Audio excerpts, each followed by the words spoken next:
안녕하세요. 뉴스레터 K 진행하는 전종철입니다. 정청래 민주당 대표가 강하게 추진했던 권리당원 권한 강화를 위한 1인 1표제 당원당규 개정안이 당 중앙위 표결에서 부결됐습니다. 민주당은 내란 전담 재판부 설치와 법 왜곡죄 신설 등을 연내 마무리 짓겠다는 입장을 거듭 밝혔습니다. 국민의힘이 사법체계 파괴, 민주당 입맛에 맞는 재판부 구성하기 위한 것이라고 강하게 비판하는 가운데 오늘 열린 전국 법원장 회의에서는 이와 관련한 논의가 이어지고 있습니다. 원조 친윤으로 꼽혔던 윤한홍 국민의힘 의원이 국정마비가 계엄의 원인이란 논리로 계엄이 정당화될 순 없다. 국민에게 사과해야 한다. 또 윤석열 전 대통령과의 절연이 필요하다는 취지의 말을 했습니다. 정치 토크 코너에서 주요 정치 현안 자세히 분석합니다. 인터뷰 코너에선 차영주 와이즈 경제연구소장과 함께 국내 경제 지표와 서민 경제 현황 함께 분석해 봅니다. 연말이면 공연 기다리시는 분들 많으시죠? 주말엔 문화 코너에선 박희아 대중문화평론가가 놓치면 안 될 연말 공연들을 추천합니다. 뉴스레터 K 지금부터 시작합니다.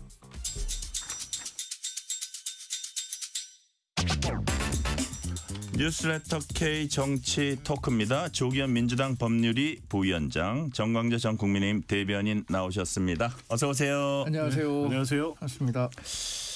자, 민주당 정청래 대표가 내란 전담 재판부 법 왜곡죄 법원 행정처 폐지 골자로 한 이른바 사법행정 정상화 3법 등을 연내 완수하겠다 이렇게 거듭 밝혔습니다.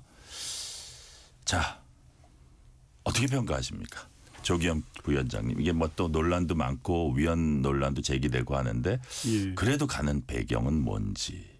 적어도 뭐 이제 법원행정처 폐지 관련된 법안은 지난 국회에서부터 개정안이 발의된 바도 있었고요. 네.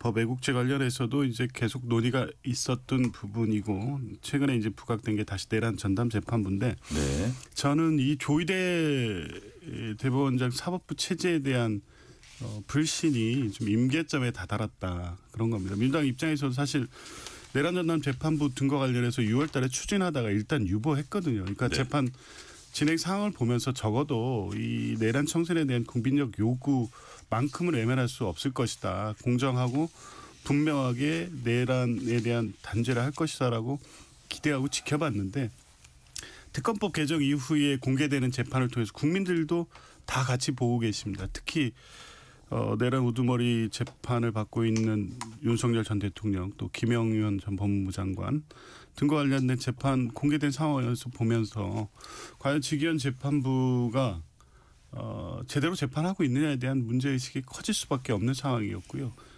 그 단초는 올해 3월에 있었던 윤석열 전 대통령에 대한 구속 취소 결정이었죠. 그게 법리에 따라서 그럴 수 있느냐라고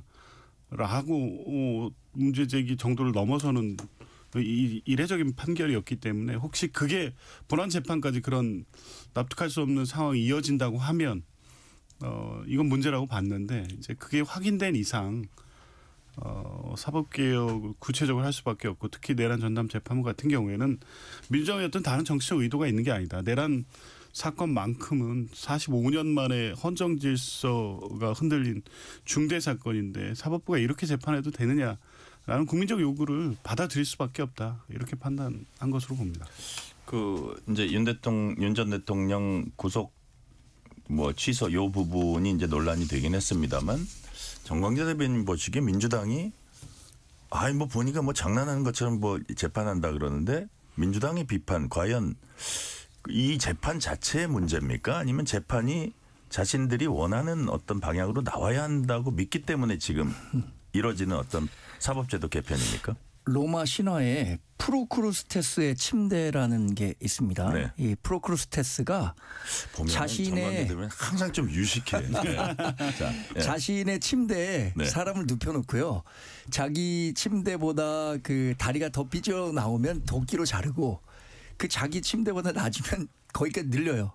그러니까 민주당이 지금 본인들이 생각하고 있는 법의 잣대라는 게 있어요. 사법부에 대해서 갖고 있는 기준.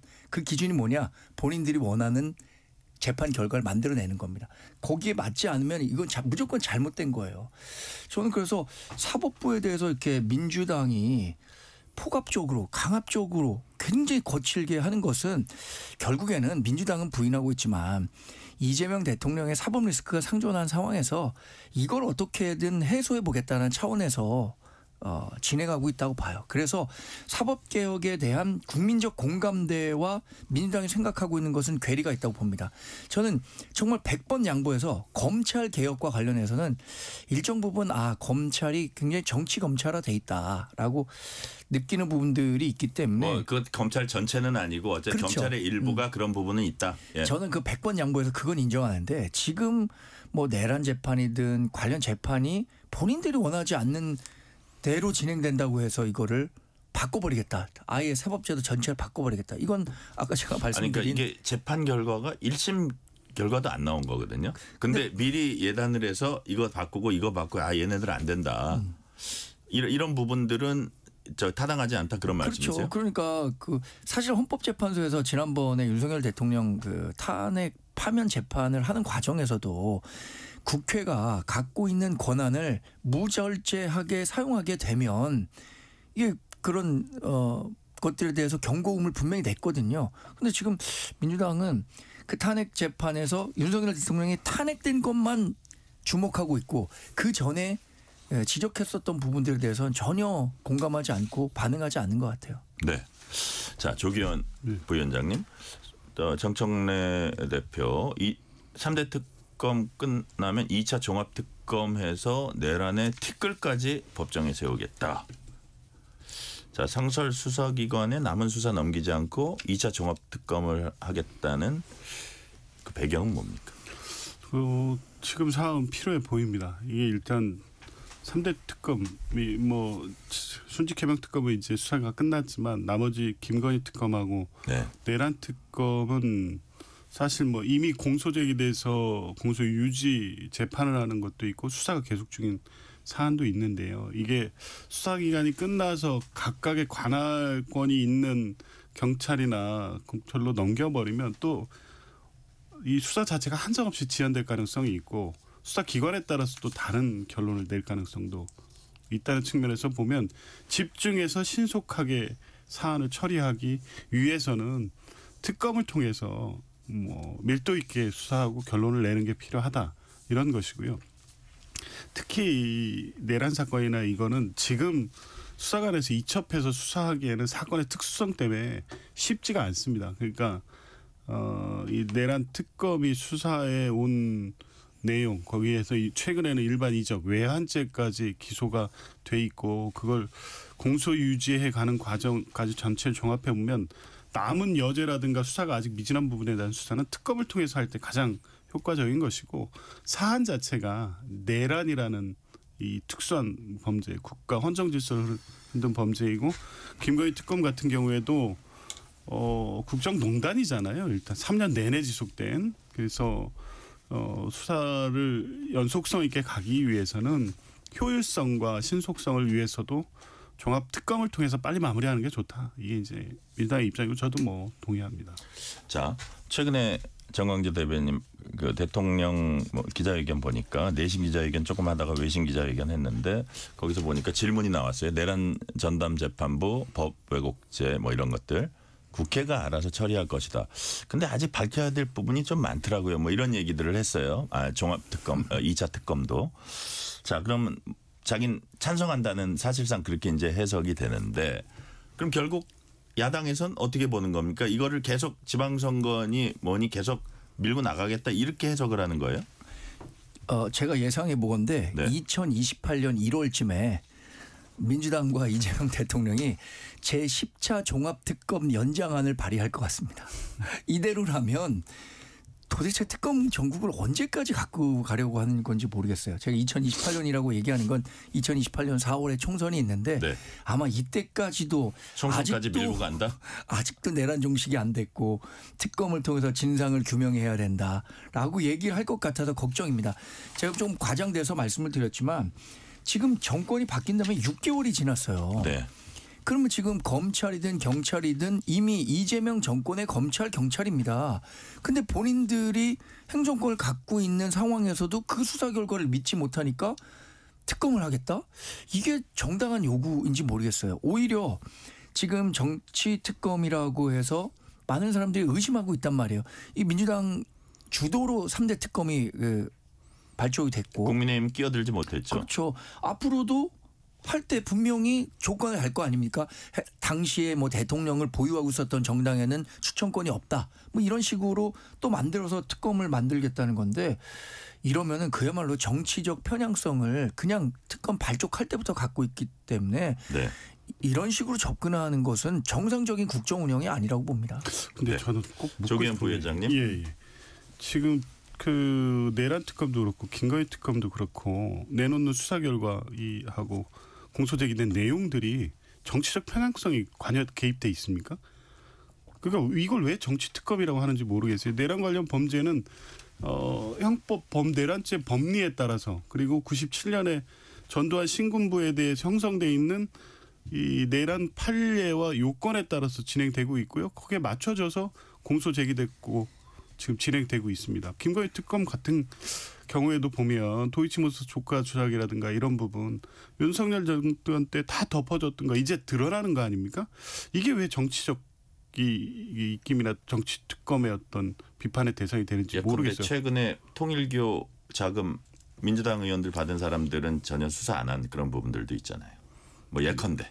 근데 이제 그게 범죄 이 사실 행위로 이 정치자금 수사한 것 자체가 불법이라면 당연히 수사 대상이 되겠지만 네. 그게 민주당이라 수사를 안 하고 국민의힘이라 수사를 하는 게 아니라 이건 김건희 여사, 명태균, 이 당시 권성동 대표 등이 연계돼서 실제 통일교가 정교분리 헌법상 원칙을 위배해서 정치에 관여하고 그를 통해서 종교 집단이 이익을 취하려고 하는 조직적 범죄 행위였기 때문에 그 과정이 수사 대상이 된 거고 종교 단체들이 개인적으로나 뭐 이 알게 모르게 후원해 온 것 자체까지를 다 수사 대상으로 삼는 건 아니죠. 그게 불법이라면 수사 대상이 되겠지만 그냥 동일하게 놓고 평가할 문제는 아니라고 봅니다.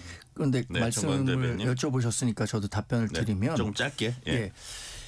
그 특검이 구속영장 청구한 가운데 구속영장 기각률이 거의 50%입니다. 네. 일반적인 형사사건 구속영장 기각률 22%인가 그래요. 그럼 50%의 그 구속영장 기각률이 왜 나왔느냐? 굉장히 무리하게 구속영장을 청구했기 때문에 그렇거든요. 정치 수사다? 네. 그런데 그걸 반대로 또 그 사법부가 내란 행위에 대해서 관대하게 그 봐주고 있다라고 또 공격해요. 그러니까 아까 제가 말한 프로크루스테스의 침대가 생각난다는 거예요.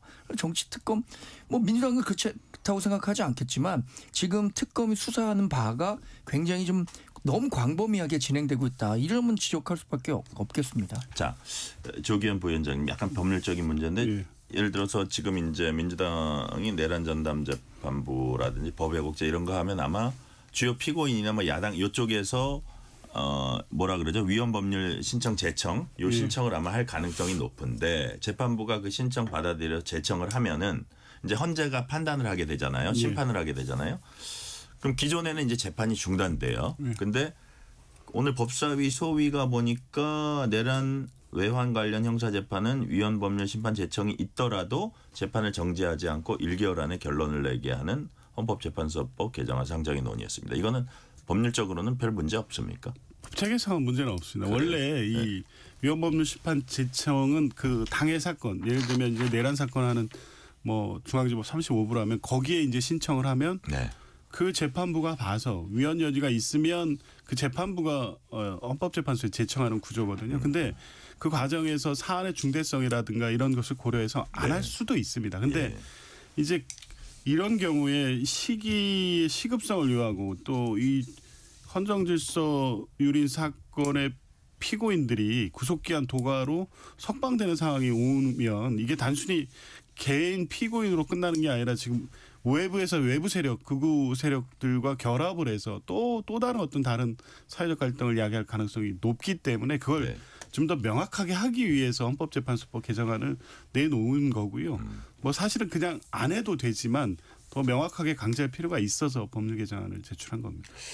네, 이제 조기현 부위원장님 또 변호사시니까 하나 더 여쭤보면 예를 들어서 지금 내란 전담 재판부 구성을 하게 되면 그 법안 내용이 보면 법무부 장관이라든지 헌재 사무처장 뭐 이런 분들 어쨌든 법원 외 인사들이 이제 그 법원 구성에 이제 결과적으로 관여하게 되는 것인데 그래서 이제 헌법 101조 1항에 뭐 위헌이냐 아니냐 이런 얘기들이 나오잖아요. 그 사법부 이외에서 그런 부분은 이제 법리적으로 나중에 따지더라도 그래서 재판 결과가 나오면 안 그래도 위헌 소지 갖고 그 논란이 있는데 이거를 과연 그 뭐 이거를 반대하는 쪽 입장이 다른 쪽에선 신뢰할 수가 있을지 그리고 뭐 적지 않은 국민들이 야 이거는 이 재판 못 받아들여 이럴 소지 이럴 위험 우려가 크지 않을까요?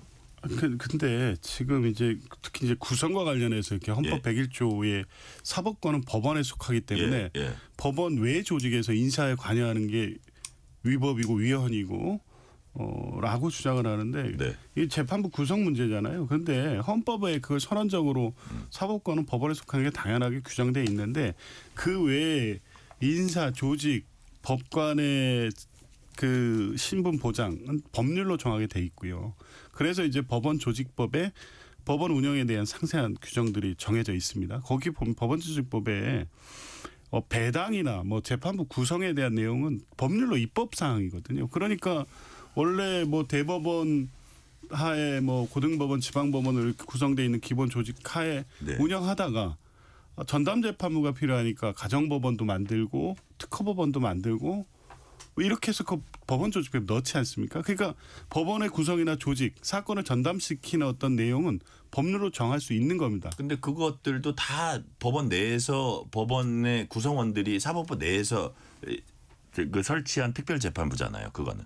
근데 이거는 경우가 다르잖아요. 예를 들어서 법무부 장관이라든지 뭐 헌재 사무처장이라든지 그러니까 누가 봐도 법무부 장관은 진짜 그야말로 정부 여당 여권 사람이고 헌재 사무처장 누가 봐도 그 여권 인사로 성향으로 볼 때 저기 그 분류되는 사람이고 그다음 법관회의 같은 데서 이렇게 온다 그러면 아 이게 과연 어떤 좀 진보적인 판사들이 또 주가 되지 않을까 이런 것들이 만약에 나중에 그걸 갖고 어떤 판사로서 법률적으로 판결을 내릴 때 야 이거는 어떤 정치적인 시각이 들어올 여지가 많겠구나라고 판단을 한다면 그게 무사할 수 있을까요? 그게 좀 제가 뭐 염려랄까 그런 생각이 들거든요. 그러니까 그렇게 위헌성 논란을 제기하시는 분이 그런 말씀들을 많이 하시던데 국민의힘도 그렇고요. 그런 구조라고 하면 지금 대법원 재판부를 구성하는 대법관 추천위원회 구조도 똑같습니다. 거기에도 외부 뭐 학계, 법무부 장관 등등등 외부 인사가 참여하는 구조로 돼 있어요. 그렇게 해서 구성되는 게 대법원입니다. 거기도 그럼 외부 인사가 개입한 거 아닙니까? 이런 논리가 가능한 거예요. 그러니까 이 재판의 공정성과 다양성을 위해서 외부 추천은 이미 제도적으로 마련돼 있는 거고요. 이 내란 전담 재판부 같은 경우에도 헌법재판소 사무처장, 법무부 장관, 이 법관의 추천 3인씩 구성하게 돼 있잖아요. 거기서 2배수를 추천을 하고 그 추천된 2배수 중에 이 대법원장이 임명하게 돼 있습니다. 구조가 크게 틀리지 않아요. 그러니까 결국에 법원의 인사권 행사에 있어서 다른 어떤 다양한 시각과 객관성과 이 공정성을 기하기 위해서 추천 제도를 하나 마련해 둔 거고 이건 대법원을 구성하는 대법관 추천의 구조와 다르지 않기 때문에 이게 위헌이라고 하면 지금 구성돼 있는 대법관 회의 대법원 구성 자체도 위헌이라는 논리로 바로 연결됩니다. 네, 지금 조기현 부위원장님 말씀은 지금 대법관 추천도 외부 인사들이 어쨌든 저기 뭐 추천을 하는데 관여를 하고 있기 때문에 이것도 뭐 그런 논리에서 본다면은 그 자체로서 위헌이라고 보긴 힘들다고 말씀하셨거든요. 그 경우와 이 경우가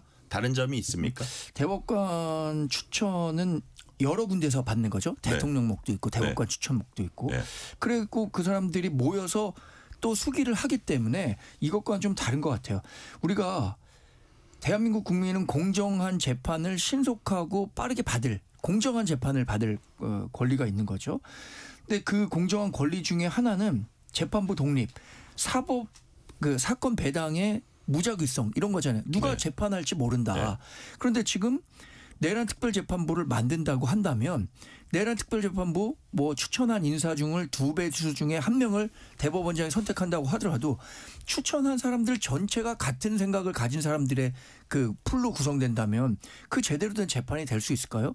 예를 들어서 지금 서영교 의원, 추미애 의원, 뭐 김용민 의원 이런 법사위원들 있잖아요. 민주당 법사위원. 그분들과 같은 생각을 가진 사람들을 대거 추천하고 그중에 1명 골라라. 라는 식으로 간다면 당연히 대법원장이 1명 골랐을 때 그래도 정치적인 그 편향성 논란을 잠재울 수가 없는 거거든요. 대법관 추천할 때하고는 아예 그 지형 자체가 다르다. 네. 그다음에 대법원장의 어떤 포션이라 그럴까 그게 아주 현격하게 줄어든 이런 그렇죠. 부분 문제가 없다고 네. 보세요? 그러니까 그런 부분들 때문에 지금 위헌성을 피할 수 없다는 것이고요. 결국에는 이걸 지금 본회의에서도 통과시킬 것 같아요. 저 지금 민주당이 하고 있는 거 보면 법사위 통과시켰죠. 연말까지 본회의 통과시킨다고 한다면 재판을 받는 사람들 있잖아요. 윤석열 전 대통령이나 김영은 전 국방장관이나 이분들이 당연히 위헌소송 제기하지 않겠습니까? 그리고 이거 어떤 결과가 나온다고 하더라도 절대로 그 승복하지 않을 것 같아요. 아 이거 원래 때부터 편향된 정치 재판이었기 때문에 나는 이거 재판 결과를 받아들일 수 없다. 이런 논란을 감수하면서까지 왜 하려고 하는지 모르겠어요. 아니 내란 재판과 관련해서 민주당 그렇게 자신 없는 건가요? 저는 사실 지금 절차대로 직위원 재판부가 진행한다고 하더라도 지금 법리만 놓고 본다면 저는 윤석열 전 대통령이 그 내란 우두머리 혐의 피하기 어렵다고 저는 개인적으로 전망하거든요. 네. 근데 왜 자꾸만 이렇게 무리수를 두려고 하는지 이해하기 어렵습니다. 자, 지금 법원에서 전국 법원장 회의 열리고 있습니다. 여기서 뭐 아직 뭐 입장 나온 건 없지만 아마도 최근에 뭐 천대 법원행정처장이 얘기한 것 같은 맥락의 얘기 이런 법들이 시행되면 상권분립은 역사 뒤안으로 사라지게 된다. 그 재판의 신뢰 공정성 담보할 수 없게 되는 뭐 이런 얘기 나올 것 같긴 한데 이 부분은 아직 나온 건 아니니까 다음 주제로 넘어갈게요. 자, 국민의힘 이재명 정권 6개월 국정평가를 하는 토론회 열었습니다. 원조 윤핵관으로 꼽히는 윤한홍 의원이 정무위원장인가요? 여튼 윤한홍 의원이 작심 발언했습니다. 똥 묻은 개가 겨 묻은 개 비판하니 백약이 무효다. 어쨌든 계엄의 굴레를 벗어 던지자. 우리가 계엄 벗어 던지면 내란 프레임은 통하지 않을 것이다 하면서 가장 이렇게 주목되는 발언이 윤석열 전 대통령 외부에서 스카우트 돼 와서 그런 사람으로 우리가 큰 연결고리도 없었던 사람이라고 아주 대표적인 윤핵관이 이제 얘기를 했습니다. 그래서 이분이 이제 뭐 정말 내란 프레임 지겹지도 않냐. 이거 제일 좋아하는 사람이 이재명 대통령이다. 뭐 이런 얘기도 하면서 우리가 빨리 이거를 벗어 던져야 한다는 취지로 얘기했거든요. 자, 정광진 대변인 보시기에는 어쨌든 지금 뭐 초재선 25명이 입장도 발표했고 뭐 사과도 했고 뭐 의원들 개별적으로도 얘기했고 했는데 이런 부분에 약간 정치적 파장이 있을 수 있을까요? 사실 좀 깜짝 놀랐습니다. 그래요? 윤한홍 의원이 지난 1년간 거의 침묵했다고 봐야 되거든요. 예. 뭐 본인의 목소리를 낸 적이 없는데 앵커께서 말씀하신 것처럼 이분이 윤석열 전 대통령이 검찰총장 그만두고 대통령 선거에 나와야 한다. 이렇게 자택에 찾아가서 설득했던 3명 중에 1명이에요. 네. 당시에 돌아가신 장제원 의원, 네. 권성동, 윤한홍 이 3분이 가서 설득했기 때문에 원조 친윤이라는 평가를 받았던 분이거든요. 근데 지금 윤한홍 의원이 얘기한 것은 사실 굉장히 상식적인 얘기예요. 또 민심에 부합하는 얘기라고 봅니다. 그것이 당심과 부합하는지 네. 이 부분에 대해서 평가는 좀 달리하는 사람들이 있을 것 같아요. 지도부 같은 경우에는 당심은 그거 아니다 이렇게 얘기하겠지만 네. 저는 이 굉장히 민심에 부합하는 얘기를 윤한홍 의원이 선도적으로 한 것에 대해서 굉장히 높게 평가합니다. 네. 결국에는 이분이 왜 이런 얘기를 했을까라고 생각한다면 네. 원내에도 일정 정도 이런 의견들이 성숙해 가고 있다는 거예요. 지난번에 중앙일보에서 우리 원내 의원들 대상으로 윤석열 대통령과의 절연, 네. 계엄과 관련한 사과 이거 전수조사했더니 계엄 관련 사과는 과반, 응답자의 과반이 사과 필요하다고 했고요. 윤석열 전 대통령에 대한 절연도 절연하지 말아야 된다고 한 사람보다는 한 사람 많았던 걸로 나왔는데 이런 원내 의견들이 조금씩 분출되고 있는 것 같아요. 네. 그런데 그것이 정말 반영이 돼갖고 지도부 전체의 생각을 바꿀 수 있을까? 이건 좀 지금으로서는 어렵다고 미지수다. 봅니다. 어렵다고 지금으로서는 본다? 어렵다고 봐요. 네. 왜냐하면 장동혁 대표가 본인의 앞으로 나아갈 정치적 경로에 대해서 네. 방향을 확실히 설정한 것 같아요. 어떻게 설정했어요? 얘기해도 괜찮아요. 아니 제가 생각하기엔 그렇습니다. 강성 지지자들 바탕으로 내가 이 당내에서의 헤게모니를 계속 갖고 가겠다라는 쪽으로 결정을 한 것 같습니다. 12월 3일 날 그 윤석열 전 대통령과 네. 상당히 비슷한 수준의 메시지를 낸 걸 보면 그렇게 판단해 볼 수 있을 것 같아요. 본인의 당내 장악력이 무너지지 않게 하기 위한 것이라고 이제 사람들이 네. 많이 해석을 하는데 그러면 이렇게 중도층 끌어들인 이 문제는 어떻게 되는 겁니까? 그래서 저는 12월 3일이 아주 중요한 분기점이었다고 생각하지만 네. 마지막 그 기회까지 날렸다고 생각하진 않아요. 12월 3일서 어떤 전향적인 메시지가 나왔다면 좋았겠지만 내년 이제 6월 지방선거가 코앞으로 다가왔으니까 내년 1월 말이면은 윤석열 전 대통령에 대한 1심 판결이 나오고요. 김건희 여사에 대해서도 1심 판결이 나옵니다. 저는 이때가 정말 마지막 타이밍이라고 보는데 네. 이때도 장동혁 대표가 윤석열 전 대통령을 옹호하고 뭐 계엄과 관련해서 전향적인 사과 메시지를 내지 않는다면 그때는 우리 당 의원들도 조금 다른 생각하지 않을까? 라는 생각이 드는데 지도 체제에 대한 어떤 그 생각을 한다. 근데 그때까지는 그게 1월 정도로 예상돼요. 1월 말 정도로. 그러니까 그때까지는 좀 과도기로 네. 장동혁 대표에게 조금 더 시간을 주는 식으로 가지 않을까 예상해 봅니다. 자, 조기현 부위원장님, 제가 뭐 국민의힘 얘기니까 주로 대변인한테 많이 말씀을 드렸는데 어떻게 지금 상황은 어떻게 보니까 분석이 되시며 국민의힘 앞으로 어떻게 굴러갈 것 같습니까? 발등에 불 떨어진 거죠. 지금 뭐 여러 가지 상황이 있고 사실은 정부 여당에 대한 공격 소재가 없는 것도 아닙니다. 그러니까 야당이 의미 있는 견제 세력으로서 이렇게 자리 잡아갈 만한 여러 소재가 있었음에도 불구하고 지지율 변동이 전혀 없잖아요. 그런 얘기를 윤한홍 의원이 했어요. 그러니까요. 그런데 윤한홍 의원 어떤 분이에요? 지금 이제 그 실체에 대해서는 의견이 분분하지만 소위 이 계엄 내란 국면에서 상당 기간 동안 언더찐윤이라고 해가지고 이런 강성 분위기를 물밑에서 그냥 좌시하고 방치했던 친윤 세력 이런 분들이잖아요. TK, PK 기반을 두고 있어서 네. 그냥 그런 강성 지지층들을 안고 가도 본인의 정치 상황이나 이후 뭐 정치적 생명에 아무 영향이 없으니까 그렇게 좌시하고 있었던 분들이거든요. 이분들조차도 이제 심각한 위기의식을 느끼고 있는 거죠. 지역 다녀보면 알 거예요. 최근에 뭐 이 상황 자체가 특히 12.3 1주년 기해서 여러 상황 다시 환기되고 이러면서 어쨌든 영남 지역구에서도 이제 이런 얘기를 하는 겁니다. 그러니까요. 예, 경남이 지역구인데 문제가 심각하다는 걸 지역 가면 아실 거예요. 그런데도 중앙에서 장동혁 대표 체제에서는 더 강경하게 나가고 오히려 윤호계인 작년 12월 3일의 어떤 인식 수준으로 돌아가고 있는 것처럼 그리고 윤석열 전 대통령의 12.3 메시지와 동일한 취지의 주장을 계속 장동혁 대표가 반복하고 있으니 이렇게 가서 뭐 당장 내년 지방선거에 희망이 없고 뭐 이런 위기의식의 반영이죠. 그런데 뭐 이 정광재 대변인도 얘기하셨지만 늦었어요. 그리고 저는 기회 없다고 봅니다. 지금 이 상황 이렇게 방치하다가 한 2월 가가지고 재판 결과 윤석열 전 대통령 김건희 씨 결과 나올 시점에서 하는 것은 아무 진정성 없이 Too late? 선거용이다. 영어로는? 그 이미 시기를 늦었어요. 자, 그래서 장 대표가 변할 가능성도 높다 아니면은 낮아 보인다. 없다고 봅니다. 저는 없다. 예, 왜냐하면 이게 뭐 전략적 판단이다 기다려달라고 이렇게 말씀을 하시는데 네. 그러려면 최소한 다른 여지를 하나씩 두고 가셔야 되는데 강경 그냥 그거 외에는 없고 그 발언 자체도 우리가 황교안이다 뭐 정광훈 세력까지 포괄해서 가야 된다. 이게 한번 뱉어놓은 말 주워 담으려면 그래도 다른 측면에서 적어도 중도에 호소하는 다른 메시지들이 있었어야 되는데 일관되게 윤호개인 목소리가 같이 가고 있기 때문에 되돌아오기 어려울 만큼 멀리 가신 것 같아요. 자, 돌아올 수 없는 달이 too late라고 영어로 말씀해 주셨습니다. 실시간 교통 상황 알아보겠습니다. 라디오 교통정보센터 김민혜 리포터 나와주세요.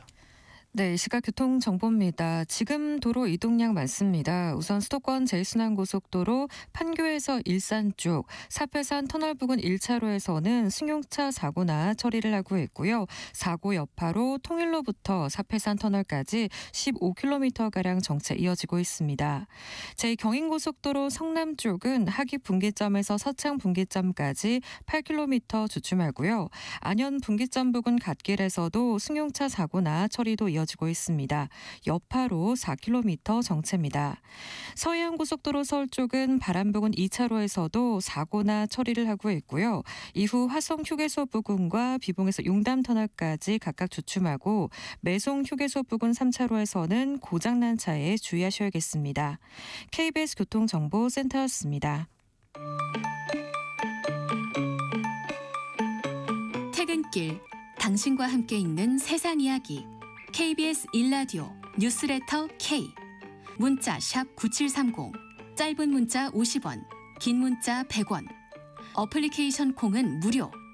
유튜브 KBS 1라디오 계정 채팅창도 열려 있습니다.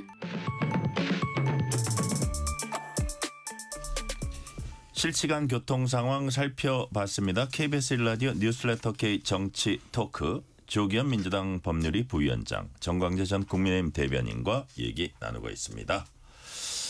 자, 오늘 민주당이 이제 표결을 꽤 중요한 표결을 했습니다. 대의원 권리당원 1인 1표제 당원 당규 개정안 표결을 했는데 예상을 깼다고 해야 되나요? 어쨌든 부결됐습니다. 자, 이게 보니까 저도 이제 알았는데 제적 과반이 돼야지 네. 이게 가결이 될 수 있더군요. 여하튼 제적 과반이 살짝 못 미쳐서 부결이 됐는데 조기현 부위원장님, 예. 왜 부결됐는데 이 부결의 의미가 뭡니까? 저는 부결될 수도 있을 거라고 봤는데. 예상하셨어요? 예. 598명 제적의 과반수면 이제 투표율도 봐야 되고. 네네. 최근의 분위기. 그러니까 이 대의원과 당원 간의 표의 등가성 1대1로 하는 그 자체에 반대하는 분위기는 아니에요. 그런데 네. 정청래 대표가 너무 급발진한다. 이게 본인의 정치와 관련돼 있는 게 아니냐. 지금 어느 때보다 이재명 정부의 성공을 위해서 당이 힘을 모아야 될 때 왜 저렇게 급하게 이 문제에 가느냐에 대한 문제 제기가 좀 있는 상태였어요. 근데 중앙위원회 구성을 보면 뭐 이 당대표, 원내대표, 당무위원, 시도당 위원장 등등 해서 사실은 당원들의 어떤 요구를 받는 어떤 이런 사람들이 꽤 들어와 있기 때문에 네. 적어도 제적 과반수를 넘기기 힘들 만큼 당 내의 분위기가 왜 이렇게 가서는 안 된다는 분위기가 형성이 되고 있었기 이걸 때문에 할 때 하더라도 지금은 아니다라는 그렇죠. 것도 포함돼 있고. 예, 절차 진행에 문제가 있다고 하는 목소리가 계속 나오고 있었기 때문에요. 그래서 아마 그런 여론이 반영이 돼서 사실은 뭐 절대적으로는 찬성 이 표결수가 훨씬 많긴 하지만 제적 과반수에 이르지 못할 만큼의 당내 분위기가 있었던 건 분명하거든요. 이게 보니까 지방선거 공천룰에 대한 당원 개정안인가요? 이것도 부결됐더라고요. 네, 그거는 이제 찬성표가 조금 더 있었는데 크게 차이가 없어요. 그러니까 이번 당원 당규 개정안의 추진 절차에 대해서 문제제기를 갖고 있는 중앙위원들이 많았고 그 네. 저변에는 그런 비판적 문제의식을 갖고 있는 당원들의 목소리가 계속 분출되고 있었다. 그 결과가 어느 정도 그래서 예정돼 있지 않았나 싶습니다. 그래서 이제 하나 더 질문을 드리면 죄송합니다. 정광희 대표님. 말씀하십시오. 예. 정청래 대표의 뭐 리더십이라든지 내년에 어차피 또 당대표에 당연히 이게 이재명 대통령 자녀 임기였기 때문에 당대표 자녀 임기였기 때문에 뭐 도전할 텐데 이런 부분에 약간 지금의 리더십에 어떤 약간 제동을 걷는 측면이 있는지 아니면 뭐 내년 그 본인이 연임하는데도 좀 일정 부분 뭐 된다 안 된다를 떠나서 영향도 있다고 봐야 되는지 어떻게 보세요? 일단 리더십에 일정 정도 타격을 받은 건 분명하죠. 그래요? 굉장히 강력하게 추진했던 거고. 사실 최근에 뭐 당대표가 되기 전부터 된 다음에 여러 중요한 변곡점마다 정청래 불패였거든요. 사실은. 네. 근데 그게 어떻게 보면 사실 깨졌다고도 볼 수 있고 이게 대통령과의 어떤 관계에 대한 당원들의 메시지라고도 보입니까? 뭐 약간 그런 게 있지만 저는 이 그 리더십이 한번 브레이크가 걸린 정도이지 근본적으로 흔들릴 정도의 사안은 아니고요. 이건 뭐 당대표 선거 때부터 공약해가지고 계속 추진해 오고 있었던 건데 갑자기 급하게 가니까 여러 문제 제기가 나온 거고 그리고 실제 지난 전당대 결과를 보면 뭐 정청래 대표가 압도적으로 우위를 보였잖아요. 근데 그때 이제 다른 분보다 대의원에서는 또 박찬대 의원이 앞섰기 때문에 그걸 의식한 게 아니에요. 그래서 정청래 대표가 자기 정치를 한다 이런 비판이었는데 그때도 대의원하고 표차가 한 7%밖에 안 났어요. 그러니까 거의 동조화되고 있기 때문에 이게 정청래 대표의 재선을 위한 뭐 거다라는 것은 조금 과도한 해석인 거죠. 절차의 문제가 컸다라고 것 때문에 그냥 이번 사안 자체가 다소 이제 지금 당무 운영에서의 정청래 대표에 대해서 이제 문제 제기가 있을 수 있고 앞으로도 이제 그런 정도의 경고음 정도이지 리더십이 흔들릴 정도의 문제는 아닌 것 같습니다. 조금 더 신중하게 가자 이런 민감한 문제는 한 요 정도로 이제 해석을 해주셨고요. 정광재 대변인은 요 오늘의 이 그 결과라든지 이런 전반적인 어떤 정청래 리더십이라든지 여기에 비춰봤을 때 어떻게 이거를 해석하세요? 사실 제가 정치를 좀 짧게 했지만 정치를 지켜보긴 좀 가까이서 오래 지켜봤는데 우리나라 대통령제에서 여당 대표라는 자리가 참 어려운 자리인 것 같아요. 저는 지금 정청래 민주당 대표가 갖고 있는 고민 그리고 또 자리에 대한 불안 이런 거 충분히 공감할 수 있을 것 같아요. 왜냐하면 지금 이재명 대통령 집권한 지 6개월밖에 안 됐고 본인은 8월에 그 당대표 이재명 대통령의 남은 잔여 임기를 하게 됐는데 결국에는 본인도 꾸는 꿈이 있을 텐데 아직 그 권력의 태양은 정점에 오르지도 않았잖아요. 뭐 막 올라가는 시점인데 이런 상황에서 본인이 생각하는 바를 관철시키고 싶었지만 역시 살아있는 권력이 무서웠다라고밖에 볼 수 없을 것 같아요. 권리당원 1인 1표로 가는 거는 명분과 원칙에는 좀 부합한다고 보거든요. 그런데도 불구하고 지금 당무위에서 전원 그 합의를 해갖고 중앙위에 올렸는데 중앙위에서 부결시켰다. 중앙위원회에 보이지 않는 손이 작용한 건 아닌가? 그러니까 이른바 뭐 이재명 대통령과 가까운 친명계 의원들이든 이 중앙위원회 친명계 중앙위원이든 이분들이 정청래 민주당 대표에게 여튼 한번 레드카드는 아니더라도 이거 레드카드 전에 뭐죠? 경고 카드. 옐로우 카드. 옐로우 카드. 옐로우 카드는 갑자기 그런 게 생각 안 날 때가 있더라고. 옐로우 카드. 화이트 카드도 아니고. 주려고 그렇죠? 했던 것 같아요. 이 옐로우 카드를 받고 정청래 민주당 대표가 이제 조심해야 되겠다라고 생각할지 아니면 이거 봐라 라고 할지는 아직 잘 모르겠습니다. 그래요. 조금 지켜보시고요. 자, 이번에는 문자 파장이라 할까요? 뭐 현지 누나 파장이라고도 하던데 훈시경 현지 누나에게 뭐 인사 추천 민간단체 인사 추천하겠다던 김남국 대통령실 비서관 사직했습니다. 사퇴라고도 할 수 있고요. 자, 당장 야당은 왜 김현지 그냥 놔두고 김남국만 관두냐. 김현지 살리기 위한 꼬리 자르기다. 뭐 이런 얘기도 해요. 송원석 국민의힘 원내대표는 김남국이 나가게 된 건 뭐 죄라는 표현 썼는데 어쨌든 김남국이 결국 혼자 뭐 책임이나 지고 나가게 된 건 청탁을 했기 때문이 아니라 존엄한 이름을 거론했기 때문이다. 청기를 누설했기 때문이다. 이런 취지 같아요. 김현지 실장은 여전히 존엄의 위치를 유지하고 있다. 조기현 부위원장님 어떻게 평가하세요? 이 지적. 이 사태에서 김현지 실장이 뭘 했나요?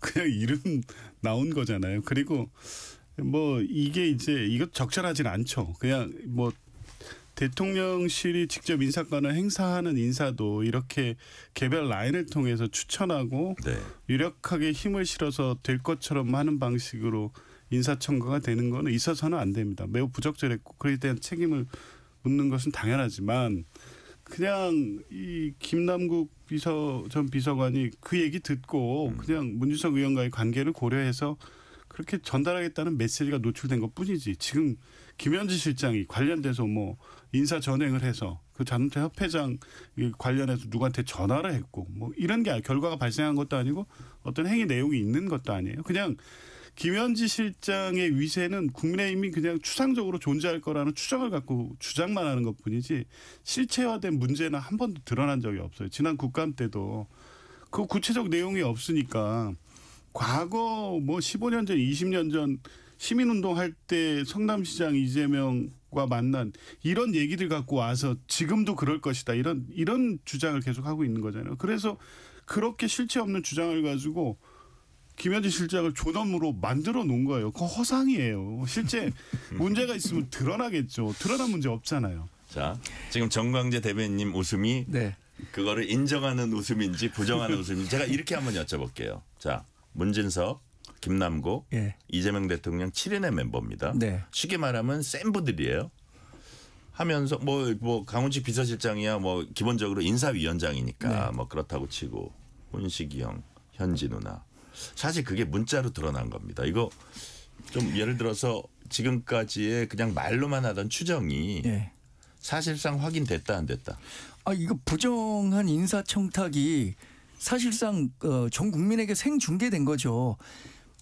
뭐라고 했습니까? 훈식이 형, 현지 누나에게 추천하겠다. 저는 훈식이 형은 사실 앞에 그냥 붙인 관용어구고 실제 하려고 했었던 건 현지 누나에게 추천하겠다. 이거일 거예요. 문진석 원내수석도 이 메시지를 보고 김현지 부속실장에 추천한다고 하니까 이거 통하겠구나라는 뭐라고 생각을 그때 했을 것 대답했는지 같아요. 아세요? 맞아. 뭐 보살펴줘 이렇게 했어요 대답을. 이 과정을 보면서 제가 이제 그 군생활을 미군 부대에서 카투사로 했는데 네. 어디 뭐 한 대령 정도가 야전 훈련하고 있는 대위에게 이런 메시지를 저보고 전달하라 그러더라고요. 제가 가서 전달했는데 그 대위가 이런 얘기를 하더라고요. I don't wanna kill a messenger. 내가 메시지가 싫다고 해서 네. 단순히 이 메시지를 전달해 온 메신저 너를 혼내고 싶지는 않다라고 얘기했는데 지금은 누가 혼나고 있는 거냐면 메신저인 그 김 비서관이 혼나고 있는 거예요. 청기 누설의 죄로? 뭐 저는 뭐 그렇다고 보는데 네. 뭐 민주당에서 그렇게 생각하지 않을 거지만 네. 현지 누나 이 네 글자가 갖는 정치적인 파괴력이 엄청났습니다. 왜냐하면 가뜩이나 이 대통령실의 그 권력 구조가 어떻게 돌아가느냐. 여기에 김현지 부속실장이 실세다. 네. 이건 민주당에서 나온 얘기예요. 그런 그 인식들이 확산되고 있었고 그게 국정감사 끝나면서 이제 간신히 좀 그 사그라들었는데 여기에 완전히 휘발유를 갖다 부은 셈이잖아요. 네. 그러면서 이재명 대통령이든 뭐 대통령실이 이 사안을 그냥 넘어갈 수는 없겠다라고 판단했을 것 같고 저는 김현지 부속실장이 자꾸만 이런 식으로 구설에 오르고 할수록 이재명 대통령의 국정 운영에는 큰 부담이 될 수밖에 없을 거라고 생각합니다. 어떤 식으로든 제 마음 같아서는 그냥 김현지 부속실장은 어떤 공직도 맡기지 않는 게 이재명 대통령에게는 오히려 더 좋을 것 같아요. 네. 자 주제 바꿔볼게요. 장경태 의원 성추행 의혹 관련입니다. 어저께 뭐 보수적인 어떤 언론의 뭐 인터뷰 나와서 인터뷰를 하던데 자 이게 가장 최근에 그 좀 이렇게 눈에 띄는 장면은 법사위였어요. 신동욱, 장경태 막 설전을 벌이고 있는데 민주당 의원들이 장경태 의원을 이제 두둔하는 과정에서 뭐 이래요. 그 여자가 어깨에 손 올리고 있는 거 못 봤어? 추미애 법사위원장은 아까 그거는 서영교 의원이고 추미애 법사위원장 동료 의원의 근거 없는 성추행 의혹 제기 선 넘어도 한참 넘었습니다. 뭐 이랬거든요. 네. 자 우리가 이게 진짜 피해자 중심주의입니다. 그리고 영상이 없다고도 할 수 없고 물론 뭐 장경태 의원이 억울한 면이 있을 수도 있어요. 억울한 면이 있는지 아니면 이걸 세게 나가야지 본인이 이걸 모면할 수 있다고 하는지 모르겠지만 자, 이런 부분은 어떻게 보셨어요? 이게 만약에 뉴노멀이 된다면 과연 민주당이 어떤 그 소수자, 약자, 여성 권리 보호하는 정당 맞나? 뭐 이런 지적을 하는 여성 단체들도 있어요. 지금 그런 부분은 어떻게 보셨어요? 조기현 부위원장님. 뭐 민주당의 기본 입장은 뭐 대변인이 공식적으로 계속 밝히고 있는 것처럼 굉장히 신중하고 이거는 객관적 사실이 실체가 확인될 때까지 뭐 그에 대해서 가타부타 언급을 하지 않겠다는 겁니다. 당연히 조금만 사실은 장경태 의원을 이해한다는 취지의 말만 해도 이게 실제는 아님에도 불구하고 2차 가해로 들릴 수도 있고 고소인 피해자가 받아들이게 그렇게 받아들인다고 하면 또 이제 민주당은 그 부분에 대해서 공격을 받을 수 있기 때문에. 근데 법사위에서 막 거친 말들이 오고 가는 이거는 어떤 성 관련 의혹이 나왔을 때 보지 못하던 장면이었다 이런 얘기를 많이 하거든요. 조금 어쨌든 내심에 민주당 그 법사위 오기 전에 그날 그 상황이 발생하기 전에 민주당 의원들의 어떤 분위기는 조금 그 장경태 의원이 억울하다고 하는 부분에 대해서 좀 지켜볼 필요가 있다. 이 사안은 그렇게 모두 어차피 수사를 통해서 나중에 밝혀지지만 다른 어떤 과거에 했던 성비위 사건처럼 은밀한 공간에서 우리가 알 수 없는 영역에서 이루어진 사건을 가지고 추정을 해서 뭐 우리 편에 있는 정치인을 보호하기 위해서 상대방을 공격하는 이것과는 약간 양상이 다르다는 인식이 있었던 거예요. 그런데 이제 그날 회의 개회하자마자 신동욱 의원이 범죄자로 단정을 해서 공격을 하니까 이제 그 부분은 좀 과한 게 아니냐는 비판 과정에서 제가 봐도 이제 조금 적절한 발언들은 나왔어요. 결국 그건 더 신중해야 되는 게 바로 이제 2차 가해 논란으로 가기 때문에. 어찌됐든 뭐 지금 저는 보기에는 그 남자친구가 촬영한 영상이 있고요. 그 직후에 그 동석자들의 대화방에서 많은 대화가 오고 갔다고 하고 그 대화 내용에는 그 장경태 의원 주장으로 성추행 관련된 대화 내용은 없었고 그날 있었던 폭력과 관련된 내용들이 있었다고 하니 물론 이제 그 반대에 대해서 실제 추행과 관련해서 그걸 만류하는 내용도 있었다고 하는 내용도 있고요. 여러 가지 사실관계가 존재하고 있기 때문에 일단은 민주당 윤리감찰단의 수사 결과를 지켜보면서 가야 된다는 게 민주당의 기본 입장이고 그래서 발언에 신중해야 된다는 입장은 뭐 민주당 의원들 내에서는 뭐 계속 공유되고 있습니다. 네, 정광 대변인님은 어떻게 평가하세요? 지금 민주당과 장경태 의원은 대단히 부적절한 방법으로 이번 논란을 대하고 있는 것 같아요. 어떤 의혹이 제기됐을 때 민주당이 그동안 논란이 제기됐었을 때 하는 공식이 있습니다. 처음에 일단 부인하는 거죠. 그다음에 사실 아니다라고 얘기하고 거짓말이다. 더 나아가선 내가 모르는 일이다라고 했다가 이것도 안 통하면 어떻게 하는 줄 아세요? 우리 편 규합해갖고 반대적으로 정치적 공세로 만드는 거예요. 저거 정치적 목적이 있는 공격이다. 그러니까 우리 편은 나를 도와서 나를 엄호해달라 이런 건데 지금 그런 식으로 가고 있는 것 같아요. 그 장경태 의원은 정말 촉망받는 재선의 청년 정치인입니다. 근데 지금 이 상황을 대처하는 과정에서 잘못된 방법만 계속 택하고 있는 것 같아요.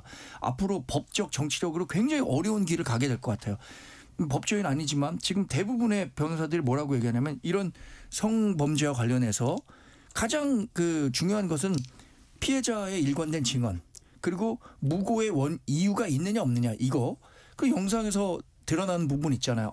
아니 거기에 왜 그리고 그 말 다음에는 안 돼요. 이런 얘기까지 오갔다고 하는데 그걸 오히려 또 무고로 그 역고소했단 말이에요. 법적으로.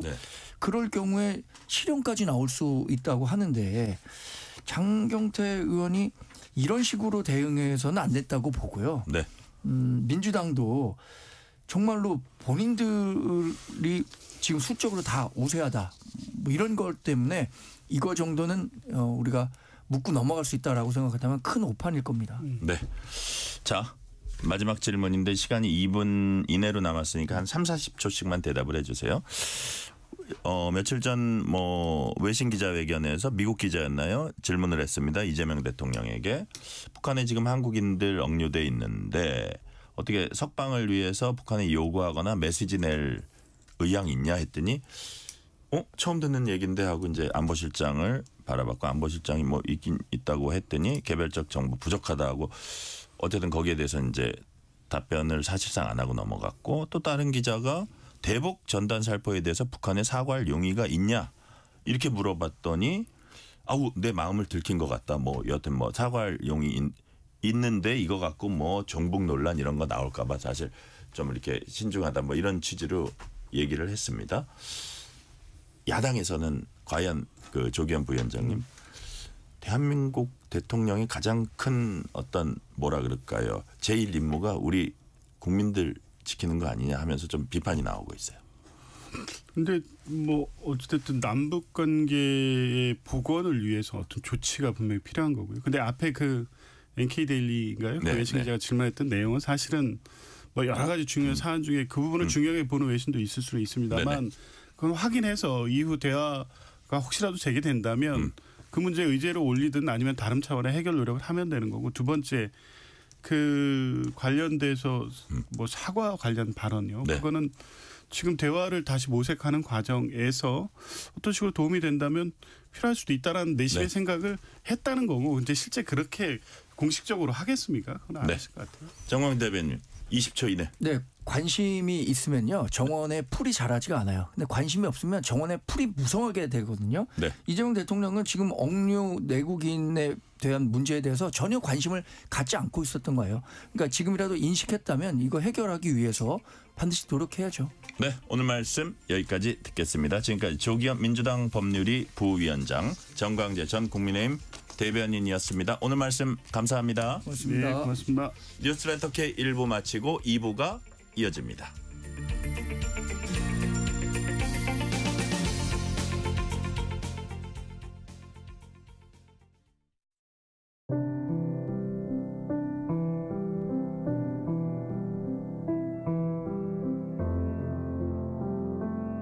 KBS 라디오 연중기획 희망충전 대한민국 667번째 이야기. 안녕하세요. 아나운서 유지원입니다. 11개월 작은 아기 유나는 오늘도 병원 침대 위에서 작은 두 손을 꼭 쥐고 있습니다. 머리와 얼굴, 목, 귀까지 뜨거운 분유가 쏟아진 그날, 유나의 몸에는 깊은 화상이 남았습니다. 화상 전문 병원에서 치료 중이지만 끝이 보이지 않는 위기 속에 놓여 있는 유나. 출생 미신고로 등본에 이름조차 없기에 어떤 의료비 지원도 받을 수가 없는데요. 엄마와 외할머니, 그리고 지적장애가 있는 15살 언니까지. 가족들은 유나를 지켜내고 싶지만 힘겨운 형편은 그 마음을 따라주지 못합니다. 오늘도 고통스러운 화상 치료에 작은 몸을 떨며 우는 유나. 유나가 더는 아프지 않도록, 상처 대신 웃음으로 하루를 채울 수 있도록 여러분이 두 손을 꼭 잡아주세요.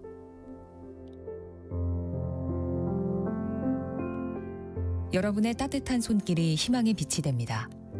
ARS 060-700-1580 060-700-1580 한 통화 3,000원으로 희망을 선물해주세요.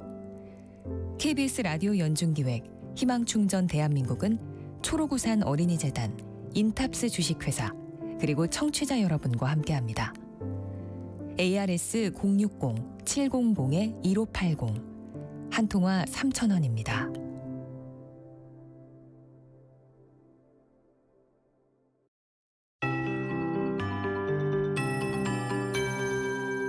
KBS 58분 날씨. 어제 중부지방을 중심으로 내린 눈 때문에 오늘 아침 출근길에도 도로 곳곳에서 미끄럼 사고가 많았습니다.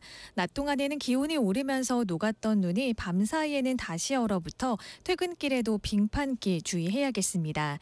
주말인 내일 중부지방은 대체로 흐린 가운데 오전에 경기 북동부와 강원 북부 내륙에 1cm 안팎의 눈이 내려 쌓이는 곳이 있겠고요.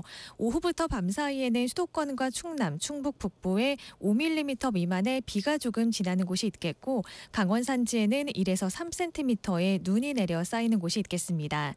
남부지방과 제주도는 가끔 구름만 많은 가운데 건조특보가 발효 중인 동해안을 중심으로는 대기가 몹시 건조하겠습니다.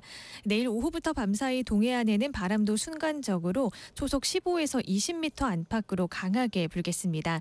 작은 불씨가 큰 산불로 번질 위험이 높으니까요. 불씨 관리 철저하게 하셔야겠습니다. 내일부터는 기온이 차차 오름세를 보이면서 큰 추위는 누그러지겠습니다. 아침 기온 서울 영하 1도, 대전과 전주, 대구 영하 3도로 평년과 비슷해지겠고요. 낮 기온은 서울 8도, 대전과 대구 10도까지 오르며 평년보다 온화한 초겨울 날씨가 이어지겠습니다. 내륙을 중심으로 기온의 일교차가 크기 때문에 건강관리 잘 하셔야겠습니다. 현재 서울의 기온은 0도입니다. 조하늘입니다.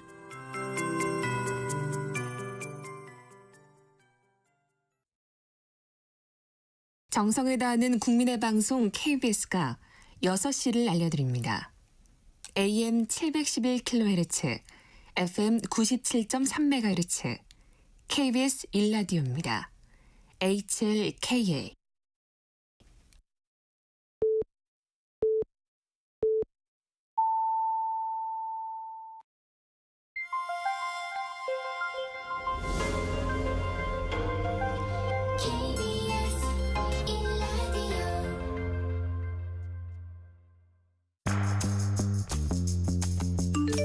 여러분은 지금 퇴근길 시사편지 한 장 KBS 일라디오 뉴스레터 K를 듣고 계십니다.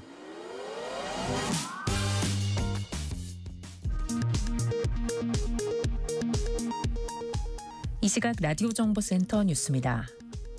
법원장들이 오늘 전국 법원장 회의를 열고 더불어민주당이 추진 중인 내란 전담 재판부 설치와 법 왜곡죄 도입에 대해 논의하고 있습니다.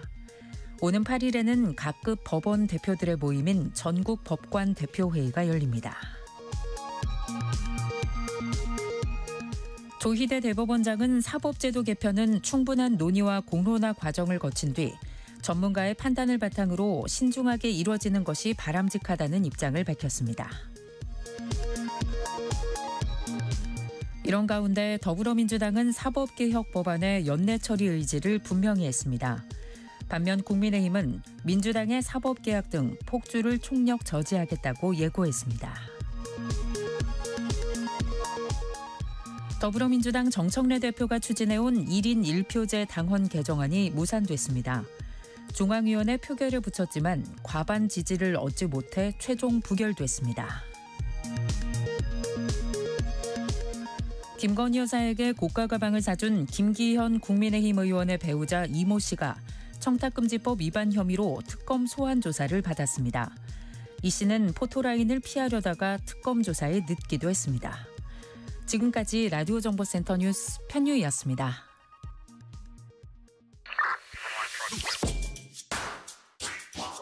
뉴스의 진수를 보여주는 인터뷰 뉴진수.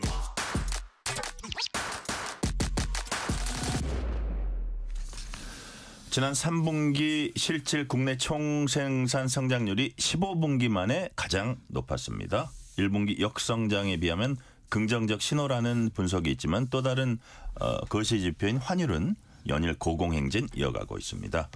월급보다 세금과 물가가 더 올라서 생활이 팍팍하다 이런 얘기들도 많이 나옵니다.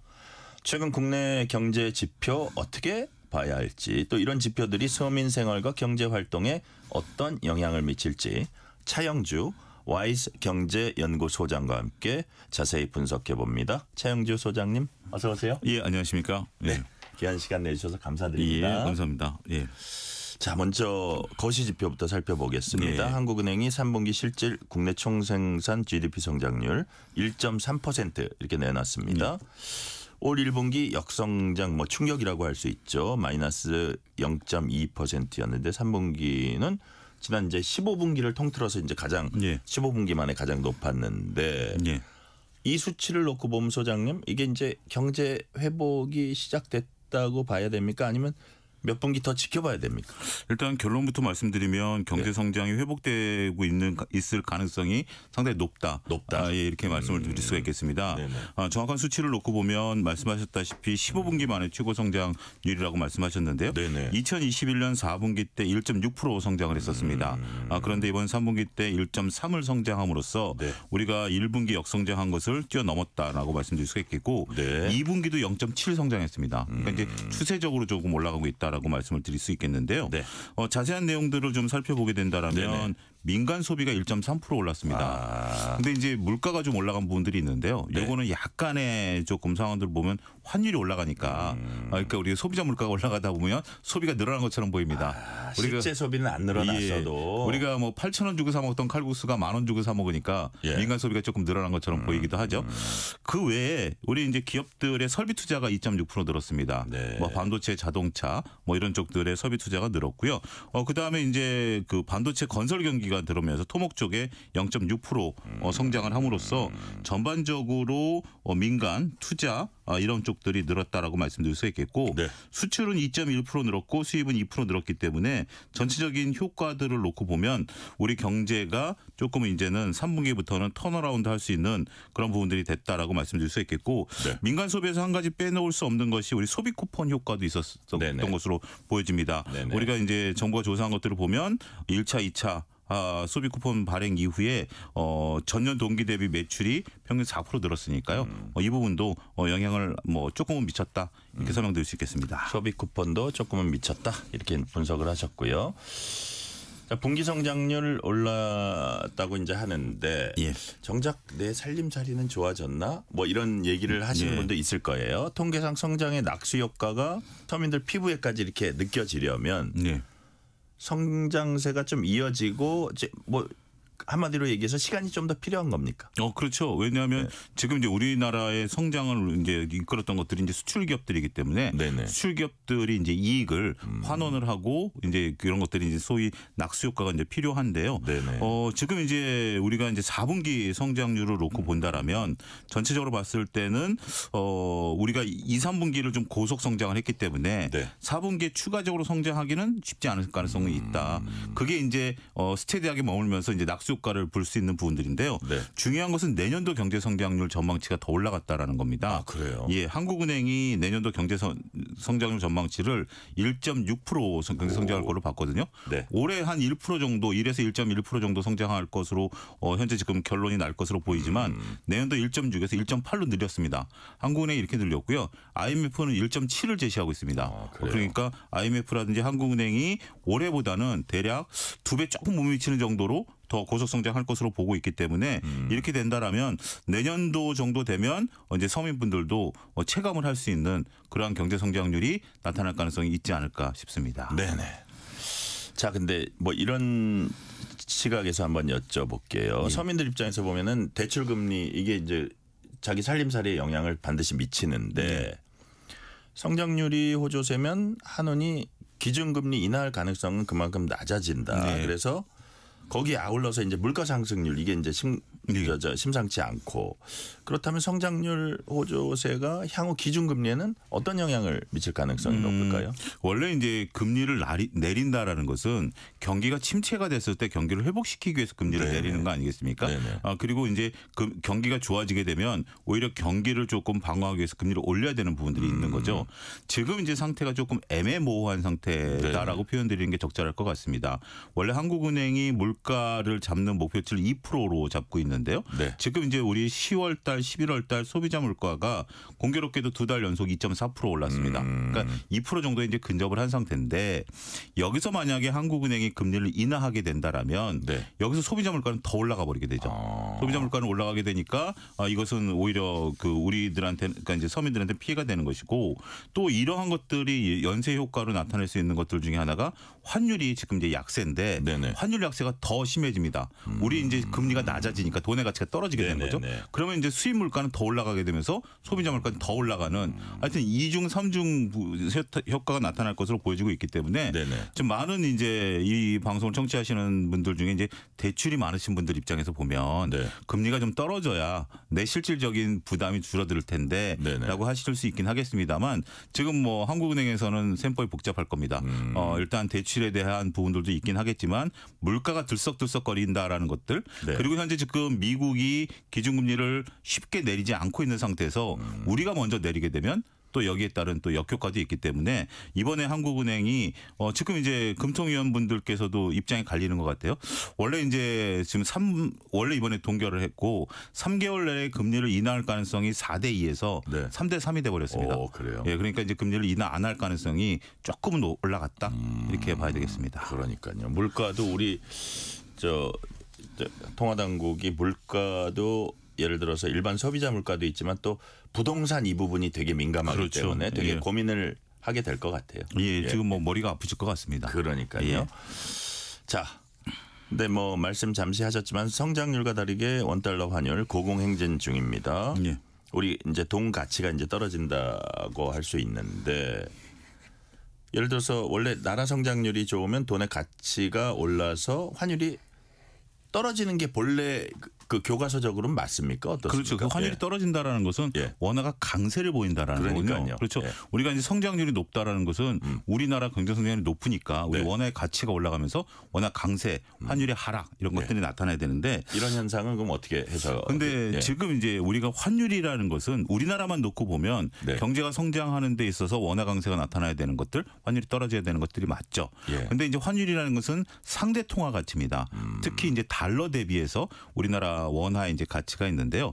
최근에 이제 미국 같은 경우 우리가 조금 전에 제가 말씀드렸다시피 내년도 경제 성장률이 1.8인데 네. 미국은 벌써 2.4예요, 올해. 그러니까 미국보다 우리가 경제 성장률이 낮은 겁니다. 그러니까 미국 그 상대방이 너무 세네요. 너무 지금. 센 겁니다. 그러니까 예. 원래 센 애인데 더 센 거죠. 그렇죠. 그러다 보니까 달러가 강세를 보이고 그러면서 우리 원화가 약세를 보이는 네. 요소가 있는 것들이 이게 지금 이제 좀 특이한 현상이다라고 말씀드릴 수가 있겠고 네. 또 구인철 부총리는 또 4가지 사례를 또 들고 있습니다. 네네. 우리가 이제 환율이 지금 이렇게 올라가는 이유 중에 하나는 첫 번째는 국민연금에 미국 주식 투자가 좀 많다. 네. 그다음에 이제 서학개미 분들의 미국 주식 투자가 많다. 네. 그다음에 세 번째는 우리 이제 트럼프 관세 정책에 따라서 우리가 매년 200억 달러를 지출해야 된다. 네. 그다음에 마지막으로 얘기하는 게 이제 레깅 효과라 그래서 네. 기업들이 수출을 통해서 돈을 벌고 있는데 이걸 원화로 환전해야 되거든요. 근데 환전 안 하고 있는 겁니다. 이들이 기업들이 번 돈을 원화 환전 안 한다. 환전 안 한다고 어차피 미국에도 투자해야 되고 네. 환율이 불안정하니까 쥐고 있는 거죠.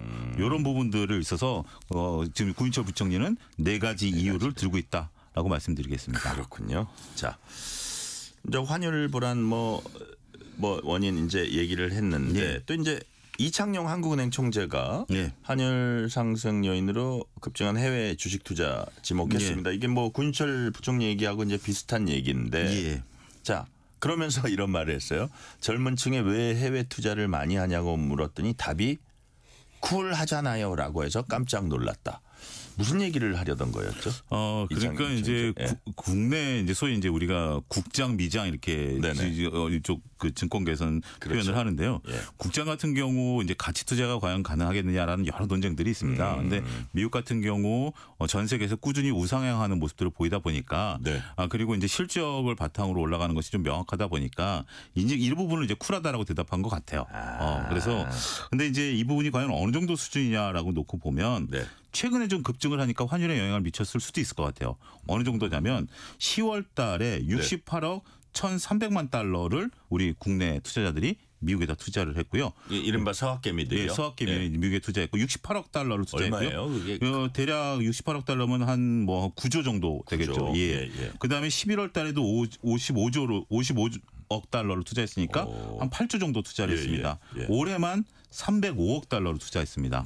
그러다 보니까 이것도 이유가 설명이 되긴 될 거예요. 뭐 굳이 뭐 우리가 이분들 때문이다라기보다는 그 주요 요인 중에 하나다. 숟가락 하나 정도는 얹었다. 예, 이렇게 표현이 좀 가능하지 않을까 싶습니다. 네.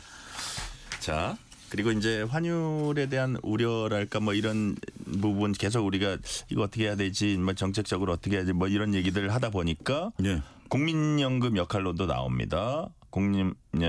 국민연금은 환율의 캐스팅 보트다. 뭐 이런 말도 있는데 이거 무슨 뜻입니까? 우리가 이제 제가 이제 주식시장에 오래 있다 보니까 네네. 국민연금 같은 경우 이제 우리가 연금 내는 걸 가지고 국내에도 투자를 하고 해외에도 투자하고 뭐 대퇴 투자도 하고 뭐 채권도 다양한 부분에 투자를 하거든요.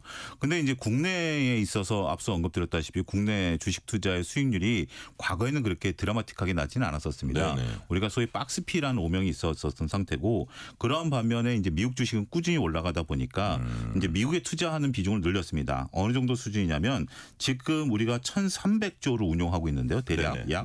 그중에서 해외에 37%를 투자하고 있고요. 국내에는 15%만 투자하고 있습니다.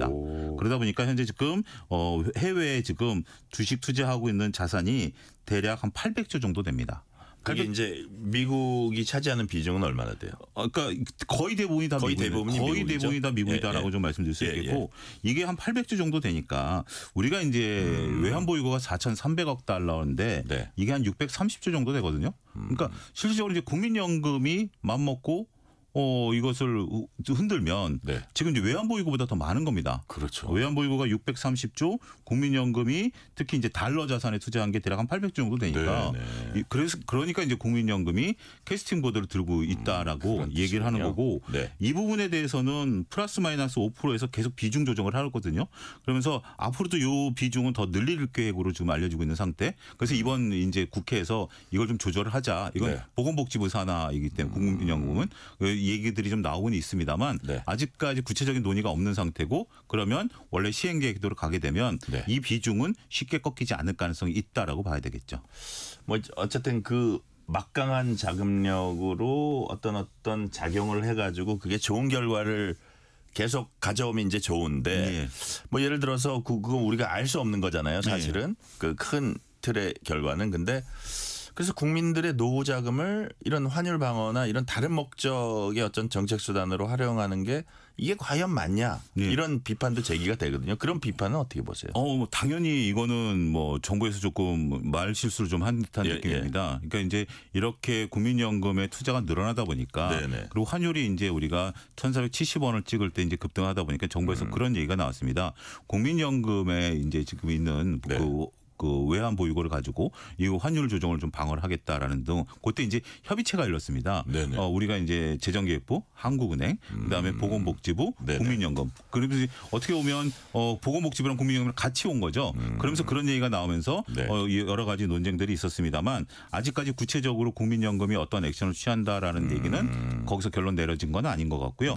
어찌됐든 뭐 이게 환율을 방어한다고 방어가 되는 거면 뭐 할 수도 있겠죠. 그렇지만 환율이라는 게 과거의 사례를 봤을 때 영국 사례도 있었고 우리가 IMF 때도 그랬고 우리는 또 트라우마가 있지 않습니까? 환율을 잘못 방어하다가는 이게 막대한 외환 보유고만 손실을 보고 환율을 방어하지 못하는 부분들도 있기 때문에 그 리스크. 이 부분은 그냥 아이디어 차원에서만 나왔었다라고 현재까지는 그렇게 말씀드릴 수 있을 것 같습니다. 자, 11월에 외국인들이 국내 주식시장에서 14조 2천억 원 순매도했다고 합니다. 역대 최대 셀코리아였다. 뭐 이런 언론 보도도 있긴 있는데 이게 맞는지 모르겠지만 여하튼 외국인들이 이렇게까지 많이 팔아치운 배경이 뭘까요? 이게 지금 외국인들이 근래 역대 세 번째입니다. 그러니까 세 번째요. 그러니까 뭐 우리가 기억했을 때 코로나가 터졌을 때 16조를 팔았거든요. 그때가 1등이었고 지금 이제 거의 한 3등 정도 되는 수준이니까 동메달. 뭐 굉장히 역대급인데 근데 이 부분을 우리가 과연 우려해야 되는지에 대한 부분들은 우리가 돌이켜 보면 그래요. 9월, 10월 달에 외국인들이 25조를 샀습니다. 그러니까 단순하게 11월 달에 14조를 팔았다. 이건 어마어마한 수치죠. 그리고 14조를 팔았다는 자체가 한 달 내에 팔았기 때문에 시장에 큰 충격을 준 것도 사실입니다.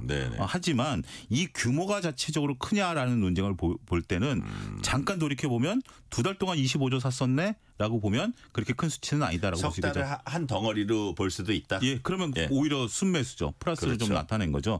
그리고 외국인들이 이렇게 팔았던 이유 중에 하나는 더군다나 이제 단기간에 이 지수가 이제 9월, 10월 달에 외국인들이 사면서 삼성전자 기준으로 5만 원에서 10만 전자가 갔고요. 그다음에 하이닉스 기준으로 보면 25만 원이 60만 원까지 갔으니까 차익을 실현할 수 있는 부분들도 있었고요. 또 환율이 9월 달만 하더라도 1,380원대였습니다.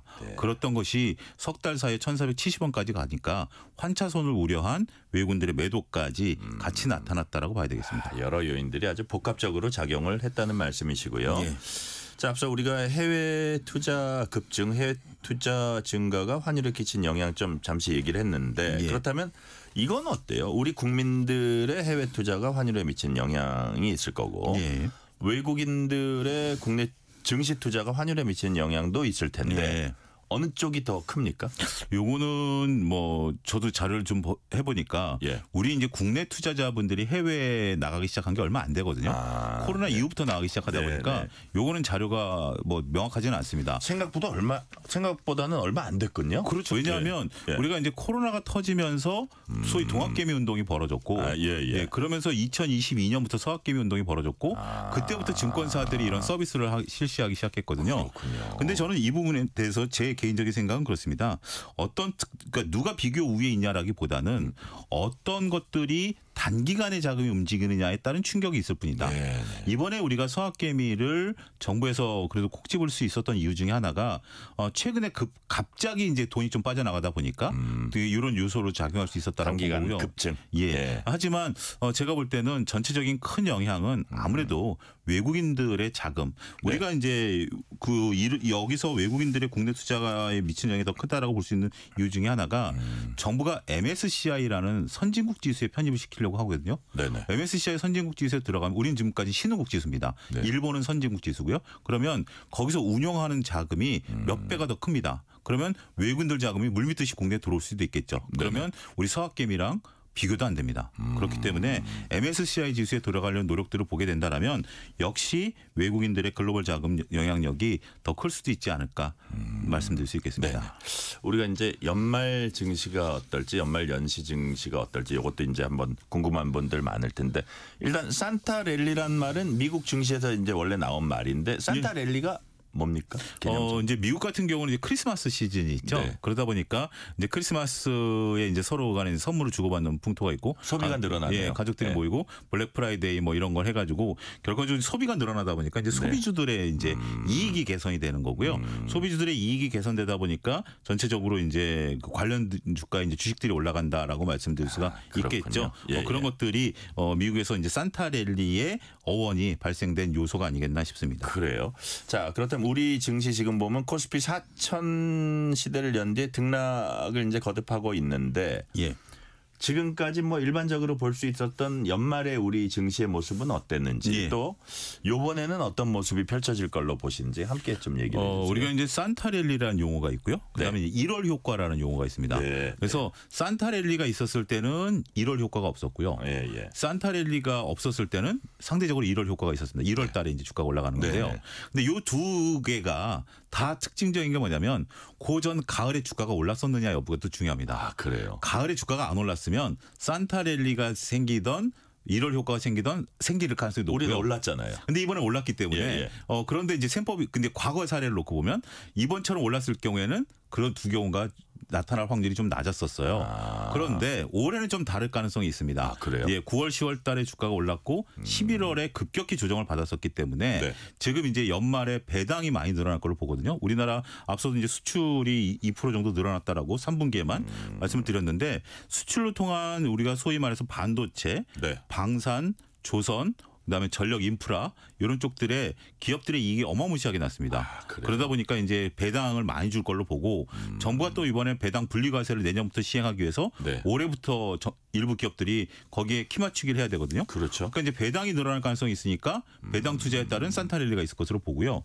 내년도의 1월 효과를 우리가 바라볼 수 있는 것들 중에 하나가 네. 이런 수치가 나와 있습니다. 한국투자증권에서 나온 이제 수치인데요. 전체적으로 봤을 때 올해 코스피 상장사들의 순이익이 네. 4분기 때 55조 정도 될 것으로 추정을 하고 있는데 네. 내년 1분기에는 65조로 늘어날 것으로 보고 있습니다. 그래요? 예, 약 10조 가량이 한 분기 사이에 늘어날 것으로 증권사는 보고 있기 때문에 그렇다면 내년 1월 효과도 동시에 나타나는 이례적인 강세장이 나타날 확률도 현재로서는 배제할 수 없다.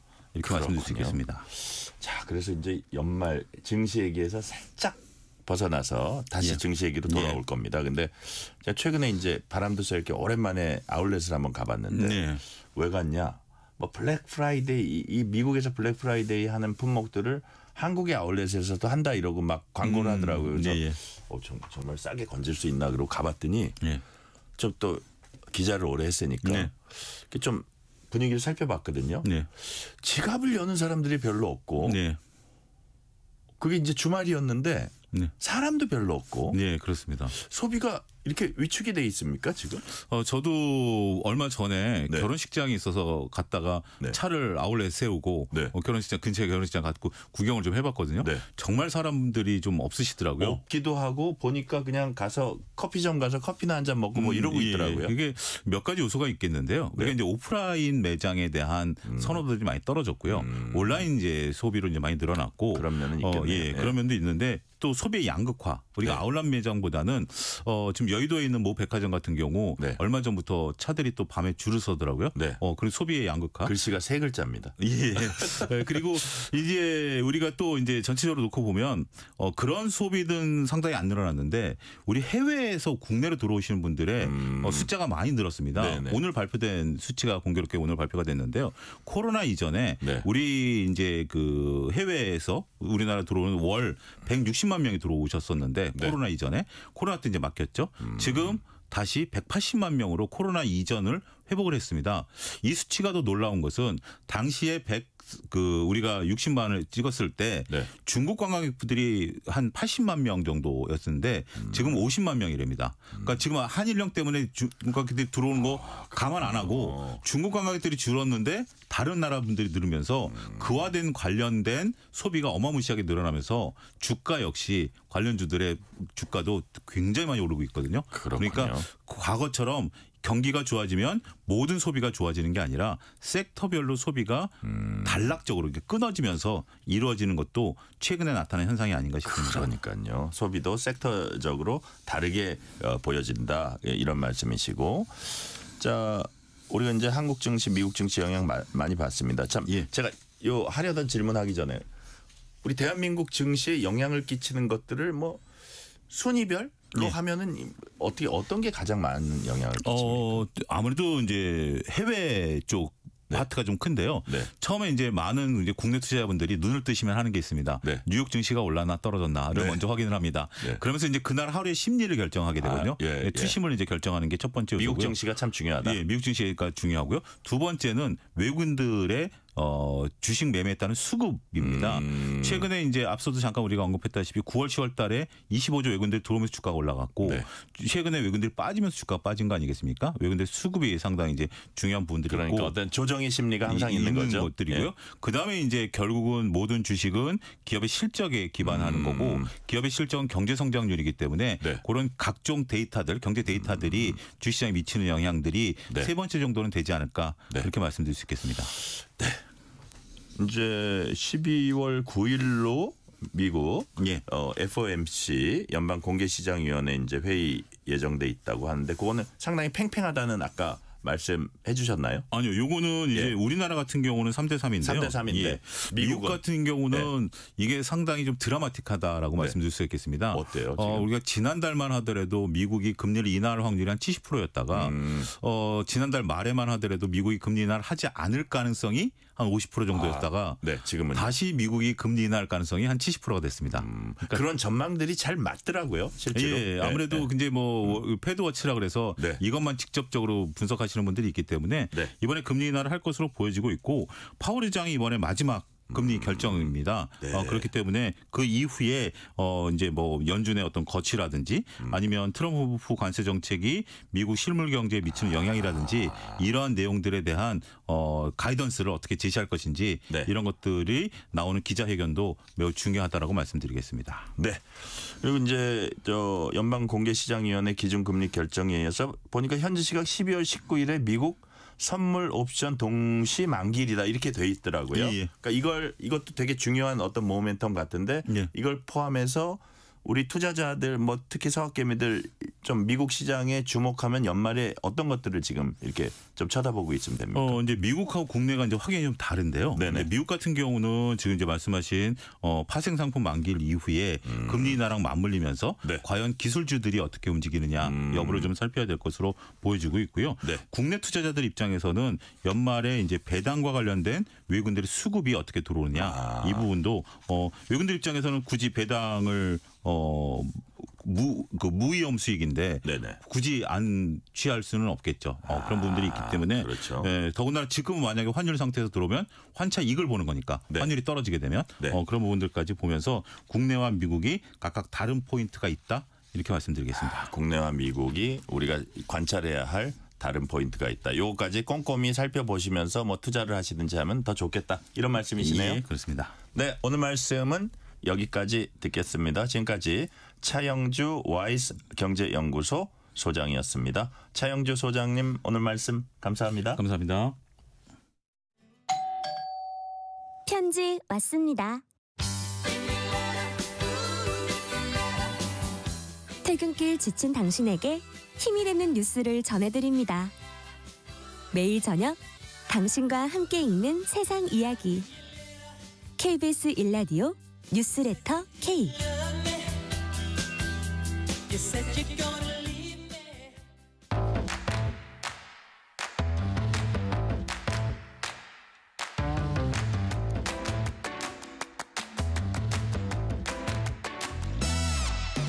오늘 가장 뜨거운 뉴스, 화제 소식 쏙쏙 골라서 전해드립니다. 뉴스레터 브리핑, 국민일보 김윤아 기자 나오셨습니다. 김윤아 기자님 어서 오세요. 네, 안녕하세요.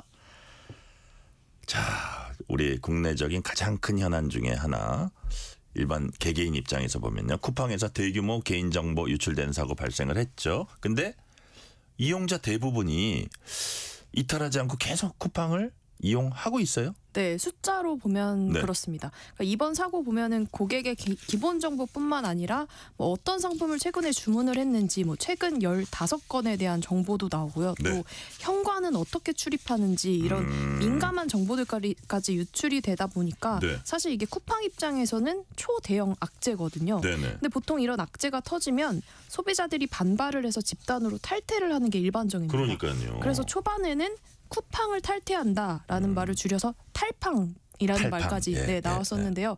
정작 시간이 흐르면서는 좀 다른 양상을 보이고 있습니다. 한 데이터 테크 기업이 쿠팡의 일간 이용자 수 추정치를 집계를 했더니요. 네네. 개인정보 유출 사고가 터져서 1차 발표를 했던 게 지난달 20일이었는데 그 날짜를 기점으로 그 전에는 보통 1,600만 명 정도를 왔다 갔다 했습니다. 네. 그러다가 바로 직후에는 소폭 줄긴 했지만 다시 회복되는 흐름을 보였고요. 그러다가 정보 유출이 대규모로 이뤄졌다 이런 발표가 있었던 지난달 29일에는 1,600만 명을 오히려 넘는 상황이었습니다. 그래요? 네, 그러다 또 이번 달 들어서는 오히려 1,800만 명에 달할 정도로 오히려 이용자가 늘어나는 흐름을 보였는데요. 왜 이러는 거예요? 네, 지난달 29일부터 이번 달 1일까지 이틀 사이에 무려 170만 명에 넘는 이용자가 늘어난 상황이고요. 네. 계속 증가세를 보이다가 이번 달 2일부터는 나흘 만에 한 18만 명 정도 이용자가 급감을 하긴 했지만 이게 장기적으로는 고객 이탈이 제한적일 수 있다. 이런 전망까지 나오고 있습니다. 김 기자 얘기 듣고 보니까 고객 이탈이 거의 없었군요. 한마디로. 네, 일단 그죠? 네, 이용자라고 봐야 되는데요. 이게 사실 소비를 한 이용자인지는 좀 따져봐야 될 필요가 있지만 어쨌든 쿠팡에 접속을 한 이용자 자체는 크게 줄어들지 않았다라는 겁니다. 네. 그래서 전문가들이 분석을 하기로는 크게 세 가지 이유 때문인데요. 네. 가장 큰 이유는 사실 쿠팡 말고 옮길 만한 대체 플랫폼이 마땅치 않다는 그게 점입니다. 가장 클 거예요. 네, 쿠팡은 아무래도 새벽 로켓 배송 이걸 내세우고 있다 보니까 이 급하게 필요한 뭐 맞벌이 부부나 영유아 부모들 쿠팡 이용할 수밖에 없고요. 그러니까 이런 대체 뭐 플랫폼이 없는 건 아니지만 이 정도 많은 품목을 보유한 네. 이런 그 대체할 수 있는 거는 쉽지 않다 그런 얘기네요. 네, 맞습니다. 네. 그리고 생필품 할인 행사를 워낙 또 자주 하다 보니까 네. 할인 행사나 이런 거에 민감한 소비자들이 쿠팡을 좀 계속 이용하는 경향들이 좀 보이고 있습니다. 네. 또 하나는 최근에 쿠팡이 그 OTT인 쿠팡 플레이 서비스를 하다 보니까 이 콘텐츠 때문에 이용하는 사람들이 유료 멤버십을 계속 이용하면서 이 쿠팡도 계속 이용할 수 있다. 이런 콘텐츠. 네, 분석이 나오고요. 네네. 세 번째 이유는 이게 좀 아쉬운 부분이기도 합니다. 그래서 최근에 뭐 SK텔레콤이나 KT, 롯데카드, 두나무에서 개인정보 유출 뭐 줄줄이 있었잖아요. 네. 그래서 워낙 유출 사고가 많이 발생하다 보니까 오히려 좀 이용자들이 둔감해진 거 아니냐 뭐 이런 추정도 나오고 있습니다. 이런. 네, 그래서 심지어 JP모건은 보고서에서 네. 쿠팡은 한국 이커머스 시장에서 대체제가 사실상 없는 수준의 지위를 확보하고 있고 한국 소비자들은 데이터 유출에 상대적으로 둔감한 편이다. 이렇게까지 분석하기도 했습니다. 하지만 이 이용자 수는 아까 말씀드렸다시피 실제 구매한 이용자가 아니어서 이게 유출 피해가 발생했는지 확인을 하려고 접속한 피해자들도 있을 수 있기 때문에 장기적으로는 쿠팡 매출에 영향을 미칠지 좀 지켜봐야 하는 상황입니다. 아까 말씀한 게 결국은 꼭 구매가 아니라 접속을 얘기하시는 거고 네. 그 부분도 꽤 많을 거라는 생각은 들고 자 근데요 쿠팡이 의도적으로 탈퇴를 못하게 한다 이런 지적도 나오고 있습니다. 무슨 얘기입니까? 네, 이게 쿠팡 탈퇴하려고 보면요. 네. 마치 미로찾기에 가까운 상황까지 갑니다. 그래서 보통의 경우에는 애플리케이션의 그 개인정보 탭 누르면 네. 탈퇴하기 버튼이 바로 보이거든요. 그런데 쿠팡은 그렇지가 않습니다. 스마트폰으로 쿠팡을 이용하는 경우에는 그 앱 메인 메인 화면 하단에 있는 개인정보 탭을 눌러서 네. 설정, 회원정보 수정 단계를 거쳐서 비밀번호를 또 한 번 입력을 해야 합니다. 네네. 그런데 그게 끝이 아니라요. PC 화면으로 다시 이동을 해서 비밀번호를 입력을 해야 되는 겁니다. 그리고 PC로 탈퇴를 하는 경우에도 마이 쿠팡, 개인정보 수정, 비밀번호 입력, 회원 탈퇴 선택, 비밀번호 재입력, 이용 내용 확인, 그리고 마지막 설문조사까지 거쳐야 되거든요. 네. 그러니까 이래야만 최종 탈퇴가 이루어져서 이게 굉장히 과정이 번거롭습니다. 중장년 이거 아니 제가 무시하는 건 아니지만 저도 네. 중장년이니까 이거 되게 힘들 것 같은데. 네, 맞습니다. 그러니까 저만 해도 막상 이 비밀번호 재입력하라는 게 계속 등장하니까 네. 하다가 중간에 이제 다른 일이 생겨서 멈추고 이런 경우들이 있거든요. 그래서 이렇게 번거롭게 해놓다 보니까 네. 이용자들이 이게 중간에 그만뒀다라거나 아니면 부모님이 탈퇴를 못하셔서 대신해드렸다 이런 이용자 후기까지 나오고 있는 상황입니다. 그래요. 그런데 사실 가입할 때는 다르거든요. 이메일하고 비밀번호, 이름, 휴대전화 번호만 있으면 쉽게 가입이 되고요. 그래서 이렇게 가입할 때랑 탈퇴할 때가 다르다 보니까 방송미디어통신위원회가 긴급조사에 착수를 했습니다. 네네. 그리고 지금 국회 과학기술정보방송통신위원회가 오는 17일에 쿠팡 청문회를 열기로 합의를 했습니다. 네, 그런 상황이군요. 자, 최근에 김범석 의장이 모습을 드러내지 않는다 이런 논란도 있고요. 그런 건 다음 기회에 한번 논의를 해볼 기회가 있으면 해보도록 하고, 자, 주제를 바꿔볼게요. 대표적인 서민 음식하면 국밥, 순대국밥, 이런저런 국밥, 우거지국밥 막 떠올리시는 분들 많을 겁니다. 근데 가격을 보면요, 이제 서민 음식이라고 보기도 어렵지 않나 이런 얘기들 많이 해요. 햄버거 가격이 더 저렴하다 이런 얘기도 나오고요. 어떻습니까 지금? 네, 실제로 그렇습니다. 요즘 국밥 한 그릇에 네. 기본 10,000원 훌쩍 넘고요. 그러니까 예전에는 간편하고 저렴하게 먹을 수가 있어서 점심 메뉴로 국밥이나 백반을 찾는 직장인들이 많았었는데 네네. 이제는 이 점심값 부담이 커진 상황입니다. 실제로 10,000원 아래로 점심을 먹겠다라고 메뉴를 찾다 보면 사실 가성비 점심으로 떠오르고 있는 게 패스트푸드일 정도인데요. 네. 그러니까 과거에는 햄버거는 좀 양이 부족하고 너무 비싸다 이런 인식이 있었는데 오히려 국밥이나 칼국수 이런 메뉴들이 10,000원에 육박하다 보니까 햄버거가 저렴하게 느껴지고 있는 겁니다. 그러니까요. 실제로 가격을 보면 맥도날드의 빅맥 세트는 7,400원이고요. 런치 시간 할인을 받으면 6,000원대에도 먹을 수가 있습니다. 이렇다 보니까 패스트푸드 업계의 실적도 좋은 상황인데요. 한국 맥도날드의 지난해 매출은 전년 대비 12% 증가했고 롯데리아도 8% 정도 올랐습니다. 그런데 올해는 더 오를 거다 이런 전망이 나오고 있습니다. 그래요. 제가 또 좋아하는 냉면 같은 경우 보면 여의도 주변에서 반경 한 5km, 10km 안에 있는 유명 냉면집도 막 15,000원, 16,000원 이래가지고 와 이게 뉴 노멀이 되나 하고 많이 올랐어요. 네. 자, 그리고요. 쌀, 과일, 기름 할 것 없이 소비자 물가 전반적으로 지금 오르고 있죠? 네, 맞습니다. 워낙 지금 환율이 오르고 있다 보니까요. 이 영향으로 석유류나 수입 과일, 생선값이 큰 폭으로 올랐습니다. 네. 11월 소비자 물가가 1년 전하고 비교를 하면 2.4% 올랐는데요. 이 소비자 물가 증가율이 10월부터 계속 2% 중반대를 기록하면서 물가 압박이 커지고 있습니다. 네네. 품목별로 보면 농수축산물 가격이 5.6%나 뛰었습니다. 그러니까 11월에 가을비가 자주 왔잖아요. 네. 그러니까 그렇다 보니까 수확에 영향을 줬고 특히 이 쌀이 크게 영향을 받았습니다. 비가 자주 오다 보니까 벼베기 일정이 좀 미뤄지고 그러다 보니까 공급량이 줄면서 쌀값이 18% 넘게 오른 상황입니다. 그리고 지금 국제유가는 하락을 했는데 환율이 높다 보니까 기름값은 오르고 있는 상황입니다. 경유는 10% 넘게 올라서 1년 4개월 만에 가장 높은 상승폭을 기록했고요. 네. 휘발유도 5% 올랐습니다. 많이 올랐어요. 네, 외식 물가도 보면 짜장면이 6.2%, 해장국이 4% 오른 상황입니다. 그래요.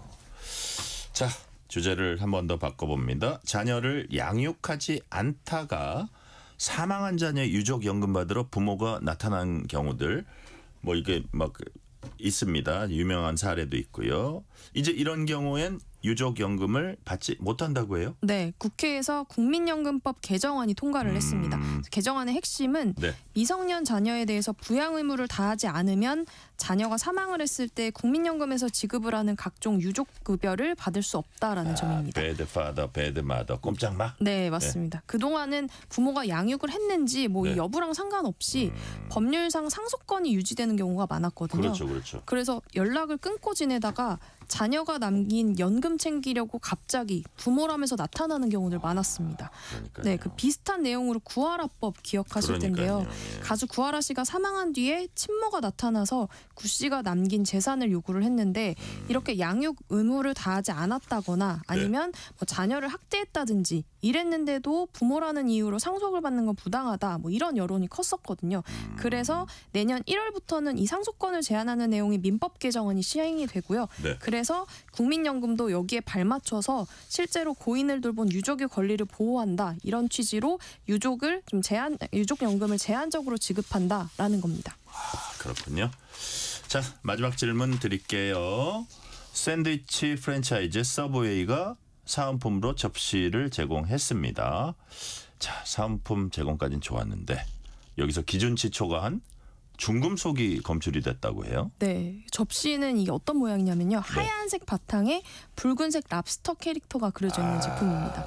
멋있게 했는데. 네, 그래서 이걸 근데 이제 인기가 많았는데 네. 이걸 받아서 사용을 해보면 음식을 담아서 먹거나 아니면 설거지를 하던 중에 이 랍스터 무늬가 벗겨진다는 주장이 계속 되는 겁니다. 네, 그래서 경인지방 식약청이 이 접시를 검사를 했더니 카드뮴이 기준치를 초과한 걸로 드러났습니다. 이게 음식을 담는 접시라서 이 접시가 이제 수입이 됐다라고 이제 주장을 하고 있는데 이 수입을 할 때 식약처가 검사를 하거든요. 그런데 이 접시 업체가 정밀 검사를 피하기 위해서 수입 신고 이력이 있던 다른 회사 제품 사진을 거짓으로 제출을 해서 승인을 받은 겁니다. 그래서 이 식품의약품안전처는 행정처분이나 고발을 할 예정이고요. 여기 들어있던 중금속은 카드뮴이었습니다. 이게 세계보건기구 산하 국제암연구소에서 발암물질로 분류하는 중금속인데 체내로 들어오면 일단 쉽게 배설이 되지 않습니다. 그래서 뭐 신장을 손상시키고 뼈 속에 있는 미네랄을 제거를 해서 시간이 갈수록 뼈의 밀도와 강도를 감소시킬 수 있는 물질로 알려져 있는데요. 그래서 이 카드뮴에 많이 노출된 사람들은 뭐 고혈압을 비롯해서 순환기계 질환하고 뭐 빈혈 이런 것들이 많이 발생하는 걸로도 알려져 있습니다. 그래서 이런 검사 결과가 나오자 서브웨이는 사과문을 올렸고요. 샌드위치 모바일 상품권 8,000원을 제공한다 이렇게 밝혔습니다. 네, 오늘 말씀 여기까지 듣겠습니다. 뉴스레터 브리핑 지금까지 국민일보 김유나 기자였습니다. 오늘 말씀 감사합니다. 감사합니다.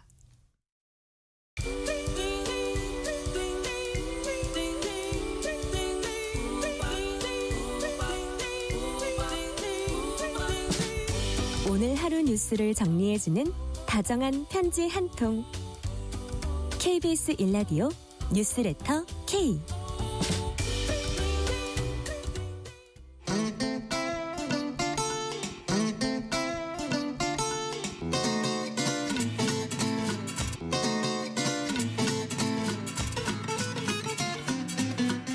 매주 다양한 문화계 전문가와 흥미롭고 유익한 얘기 나눠보는 시간입니다. 주말엔 문화. 올해 유독 뜨거웠던 한국 뮤지컬계 연말에도 러시가 이어지고 있습니다. 토니상 받고 돌아온 어쩌면 해피엔딩부터 14년 만에 돌아온 에비타 등등 다양한 공연들이 지금 무대에 올라 있습니다. 공연과 함께하는 즐거운 연말 계획 박희아 대중문화평론가에게 추천받아 보겠습니다. 박희아 평론가님 어서 오세요. 네, 안녕하세요. 조금 오랜만에 뵈니까 더 반갑네요. 네, 맞아요. 진짜 오랜만에 또 반가운 소식들 들고 찾아왔습니다. 그러니까요. 자, 연말입니다. 오늘 공연계 소식 알아보는데 이런저런 것들 많았어요. 공연계. 가장 먼저 올 한 해 공연 측면에서 볼 때 어떤 해였습니까? 네, 사실 정말 놀라운 소식이 하나 전해져서 저를 비롯한 이제 문화계 인사들은 다 너무 놀랐었는데요. 그렇죠. 예상을 잘 못하신 거죠? 맞아요. 사실 이 정도로 큰 상을 받겠다고라는 생각은 전혀 못했는데 이제 어쩌면 해피엔딩이라는 한국 창작 뮤지컬 작품이 토니 어워즈 6개 부문에서 수상을 했어요. 그러면서 본격적인 또 K 뮤지컬 시대를 열었다고 할 수 있겠습니다. 네. K 뮤지컬, K 팝, K 컬처 이어서 뮤지컬에 있어서도 K 뮤지컬의 시대를 연 한 해가 바로 2025년이었다는 말씀이시네요. 네, 맞습니다. 네. 자, 지금 말씀하신 대로 그 중심에 어쩌면 해피엔딩이 있습니다. 공연계 최고상이라고 이제 많이 얘기하는 토니상 수상했고요. 우리나라 창작 뮤지컬이죠? 이게 네. 벌써 10년이나 됐어요? 네, 맞습니다. 오. 올해 이제 제 78회 토니 어워즈에서 네. 6관왕을 차지했다고 제가 말씀드렸는데요. 그러니까요. 올해 벌써 10주년이 된 이 작품은 박천유 작가가 극본을 쓰고 네. 윌 에런슨이라는 작곡가가 또 음악을 담당했어요. 그래서 윌휴 콤비라고도 또 불리는데요. 네네. 네, 2016년에 국내에서 초연을 했고 지난해까지는 300석에서 400석 규모의 소극장에서 5시즌을 공연하다가 네네. 이제 내년 1월 25일까지 지금 진행 중인 공연 같은 경우에는 네. 종로구에 있는 두산아트센터 영광홀에서 거기는 많이 들어가나 보죠, 네, 사람이? 훨씬 더 많이 들어갑니다. 네네. 그렇게 10주년 기념 공연을 또 시작했습니다. 자, 1월 말까지 1월 25일까지는 공연이 일단은 이어지네요. 네. 그 이유는 또 잘 모르지만 그죠? 일단은 1월 25일까지 이어진다. 이것도 이제 청취자 여러분들께 정보가 될 수 있을 것 같고요. 자, 지금 이 뮤지컬 무대에 올라 있는데 평론가님이 어쩌면 해피엔딩 보셨죠? 그럼요. 저는 예. 거의 뭐 매 시즌마다 봤는데 네. 올해는 조금 의미가 남달랐던 게 공연장 규모가 커지면서 무대도 많이 바뀌었어요. 바뀌고. 그래서 그 전에는 좀 아기자기한 소극장의 느낌이 더 강조되었다면 네. 이번에는 조금 더 시각적으로 화려한 느낌이 추가되어서 이 뮤지컬을 보는 또 관객들에게 뭐 지난 시즌을 봤던 관객들이라면 좀 더 놀랄 만한 그런 요소들이 좀 있습니다. 그러니까 예를 들어서 소극장 같은 데서 300~400명이 보던 그 무대하고 네, 좀 큰 무대면 어떤 스케일이랄까 그렇죠. 어떤 뭐 속도감이랄까 뭐 이런 것들도 많이 달라져요. 네, 무대의 이게- 어떤 꾸밈이라든지 이런 그렇죠. 것도. 아무래도 그런 경우도 있고 또 어떤 이제 어쩌면 엔딩 외에 해피엔딩 외에 또 다른 네. 작품 같은 경우에는 공연장이 커지거나 배우가 바뀌면서 네. 새로운 노래를 또 추가하는 경우도 있습니다. 노래도 바뀌는군요. 이런 식으로 이제 뭐 연출, 음악 같은 거에 이제 많은 변화를 또 주는 계기가 되기도 하죠. 자, 77회차까지 전석 매진 지금 기록하고 네. 있다고 합니다. 이러면 내가 지금 볼라 그래도 이거 못 보는 거 아니야 이런 생각을 할 수도 맞아요. 있을 텐데 네. 지금 꼭 보고 싶은 사람들은 뭐 어떻게 취소표를 사야 되나요? 어떻게 그쵸. 그런 상황이에요? 네, 취소표가 나오기를 계속 기다렸다가 지금 어쨌든 네. 1월 25일까지는 다 차 있는 거예요, 네, 다 기본적으로. 매진입니다. 와, 네, 그래서 대단하다. 최근 국내 공연들 중에서는 정말 뜨거운 이제 이 이런 티켓팅 경우는 사실 열기를 거의 없죠. 간혹 있기는 한데 지금 이 어쩌면 해피엔딩 같은 경우는 좀 신드롬이죠. 아, 그래요. 네. 자, 1월 25일 마지막 공연까지 77회차입니다. 이게 전석 매진 기록하고 있다. 와, 대단한데. 네.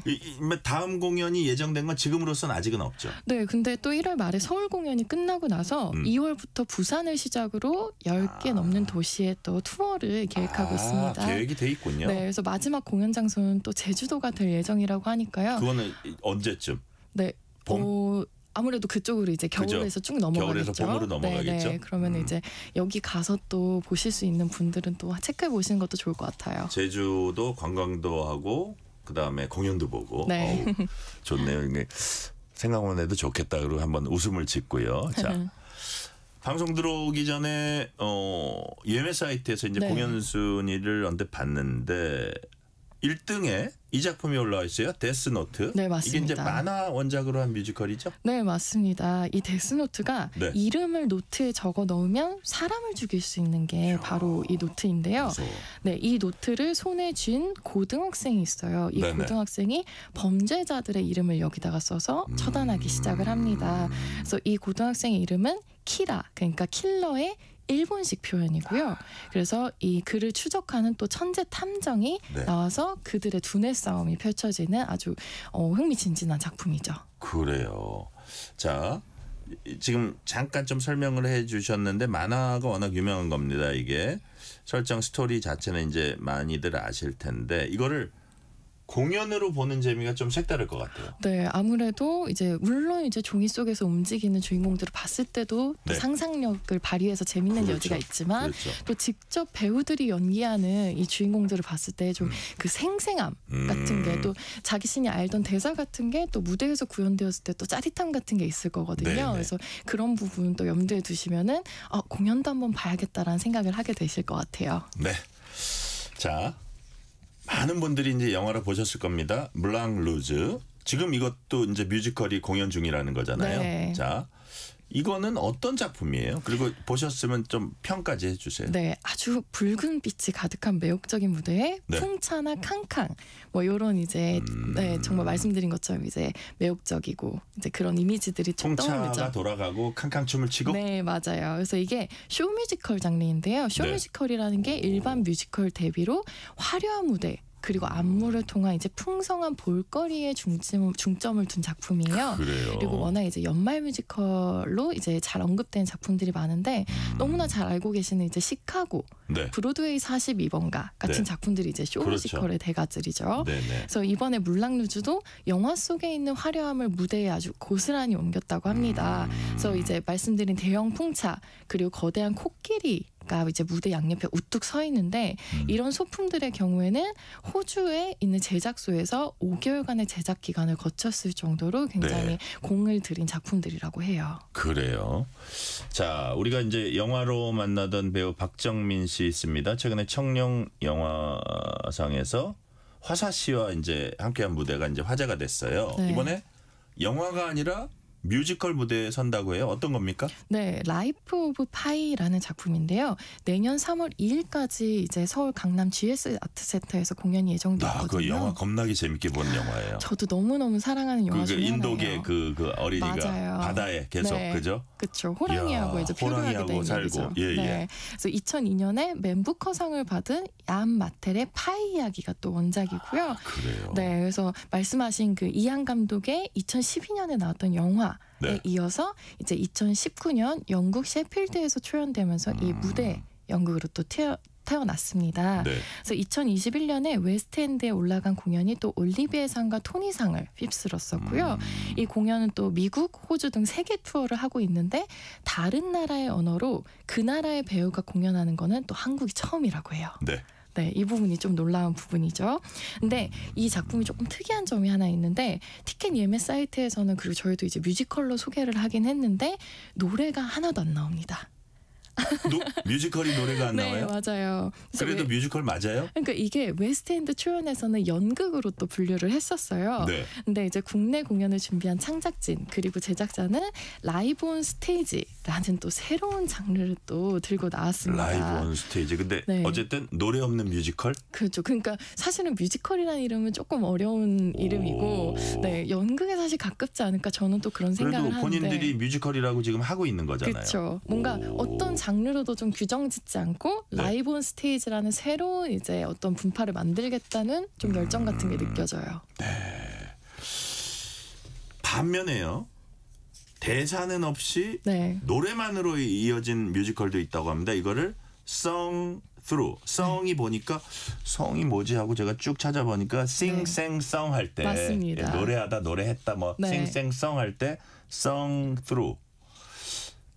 뮤지컬은 말 그대로 이제 대사 없이 노래만으로 맞아요. 무대 이끌어가는 이런 것들도 간혹 있어요? 네, 가끔 있습니다. 그리고 조금 이제 고전작들 중에서도 좀 네. 보이는데 대표적으로 지금은, 어떤 작품들이 네, 있어요? 지금 이제 작품이 우리나라에서 하고 있는 작품은 에비타라는 작품이고요. 에비타. 또 렌트라는 작품, 이 작품도 또 성스루 뮤지컬들이에요. 네. 그래서 그 중에서 이제 에비타 소개드리면은 좀 렌트와는 결이 다른데 1978년 영국 웨스트엔드에서 초연된 작품이고요. 우리가 너무나 잘 알고 있는 아르헨티나의 영부인이었던 에바 페론 네, 삶을 그린 작품입니다. 네. 그래서 굉장히 고전적인 뮤지컬 넘버들이 무대를 채우고 있는데 우리 너무 유명한 곡 있잖아요. 울지 말아요 아르헨티나. 네. 에바 페론. 맞아요. 네네. 그래서 Don't Cry For Me 아르헨티나 네네. 이 곡이 굉장히 대표적인 넘버고 2011년 이후에 무려 14년 만에 네. 한국 관객을 또 찾았습니다. 14년 만에. 네, 그래서 이 작품의 음악 감독을 맡은 김문정 감독이 네. 다른 뮤지컬보다 고난도 넘버들이 많은 작품이라고 또 소개를 했고요. 내년 1월 11일까지 공연됩니다. 그래요. 자, 뮤지컬은 극본, 음악, 배우, 그 무대, 조명 뭐 정말 다양한 요소가 하나의 극을 이루게 됩니다. 네. 그중에 역시 중요한 게 음악 같아요. 음악의 역할. 뮤지컬에서 네. 평론가님 어떻게 보고 계세요? 그렇죠. 아무래도 뮤직이 들어가는 뮤지컬이라는 장르이다 보니까 음악이 중요한데 이 음악이 전체적인 이 모든 요소들, 연출과 뭐 조명 같은 모든 요소들을 한 번에 서사적으로 그리고 감정적으로 아울러주는 역할을 합니다. 그리고 이런 무대 장치들로는 설명되지 않는 인물의 감정부터 어떤 그 공간의 공기라던가 이런 것까지 다 아울러서 사람들에게 감정을 극대화해서 전달해주는 역할을 하기 때문에 뮤지컬에서 음악이란 절대 빠질 수 없는 이제 가장 필수적인 사람들을 위해 가장 감동시킬 수 있는 요소라고 할 수 있죠. 그래요. 아까 그래서 음악 없는 뮤지컬 약간 충격을 주긴 했지만 뭐 여하튼 뮤지컬의 다양성 측면에서 우리가 이해할 수 있을 것 같고 자 오늘 우리가 연말에 볼 수 있는 또 연초까지 이렇게 좀 시도해 볼 수 있는 그런 뮤지컬 공연 위주로 이제 추천해 주셨는데 마지막으로 청취자분들께 공연을 재밌게 보는 팁이 있을 것 같아요. 어떤 게 있을까요? 아무래도 올해 같은 경우에는 지금 저희가 소개드린 것 중에서도 만화라던가 이제 영화가 원작인 작품들이 좀 있어요. 그래서 이거를 원작과 함께 좀 감상하는 게 어떤지 저는 좀 팁을 좀 그런 팁을 드리고 싶은데 그래서 이제 뭐 에비타도 그렇고 라이프 오브 파이 이런 작품들 모두 다 한번 물랑 루즈도 마찬가지고요. 영화 먼저 보시고 한번 가보시면 더 큰 감동을 느끼실 수 있지 않을까 하고 생각해 봅니다. 원작 영화를 보고 그걸 또 비교도 하고 뭐 하면서 보면 훨씬 더 깊게 그 감동을 받을 수 있다. 그렇죠. 그래요. 오늘 말씀 여기까지 듣겠습니다. 지금까지 박희아 대중문화평론가였습니다. 박희아 평론가님 오늘 말씀 감사합니다. 네, 감사합니다. 오늘 뉴스레터 K는 여기까지입니다. 커피 쿠폰 당첨자 명단은 뉴스레터 K 홈페이지 확인해 주시고요. 오늘은 뮤지컬 영화 물랑 루즈의 대표곡 레이디 메멀레이드 들으면서 이 시간 마무리하겠습니다. 오늘도 함께해 주신 청취자 여러분 진심으로 감사드립니다. 지금까지 뉴스레터 K 전종철입니다.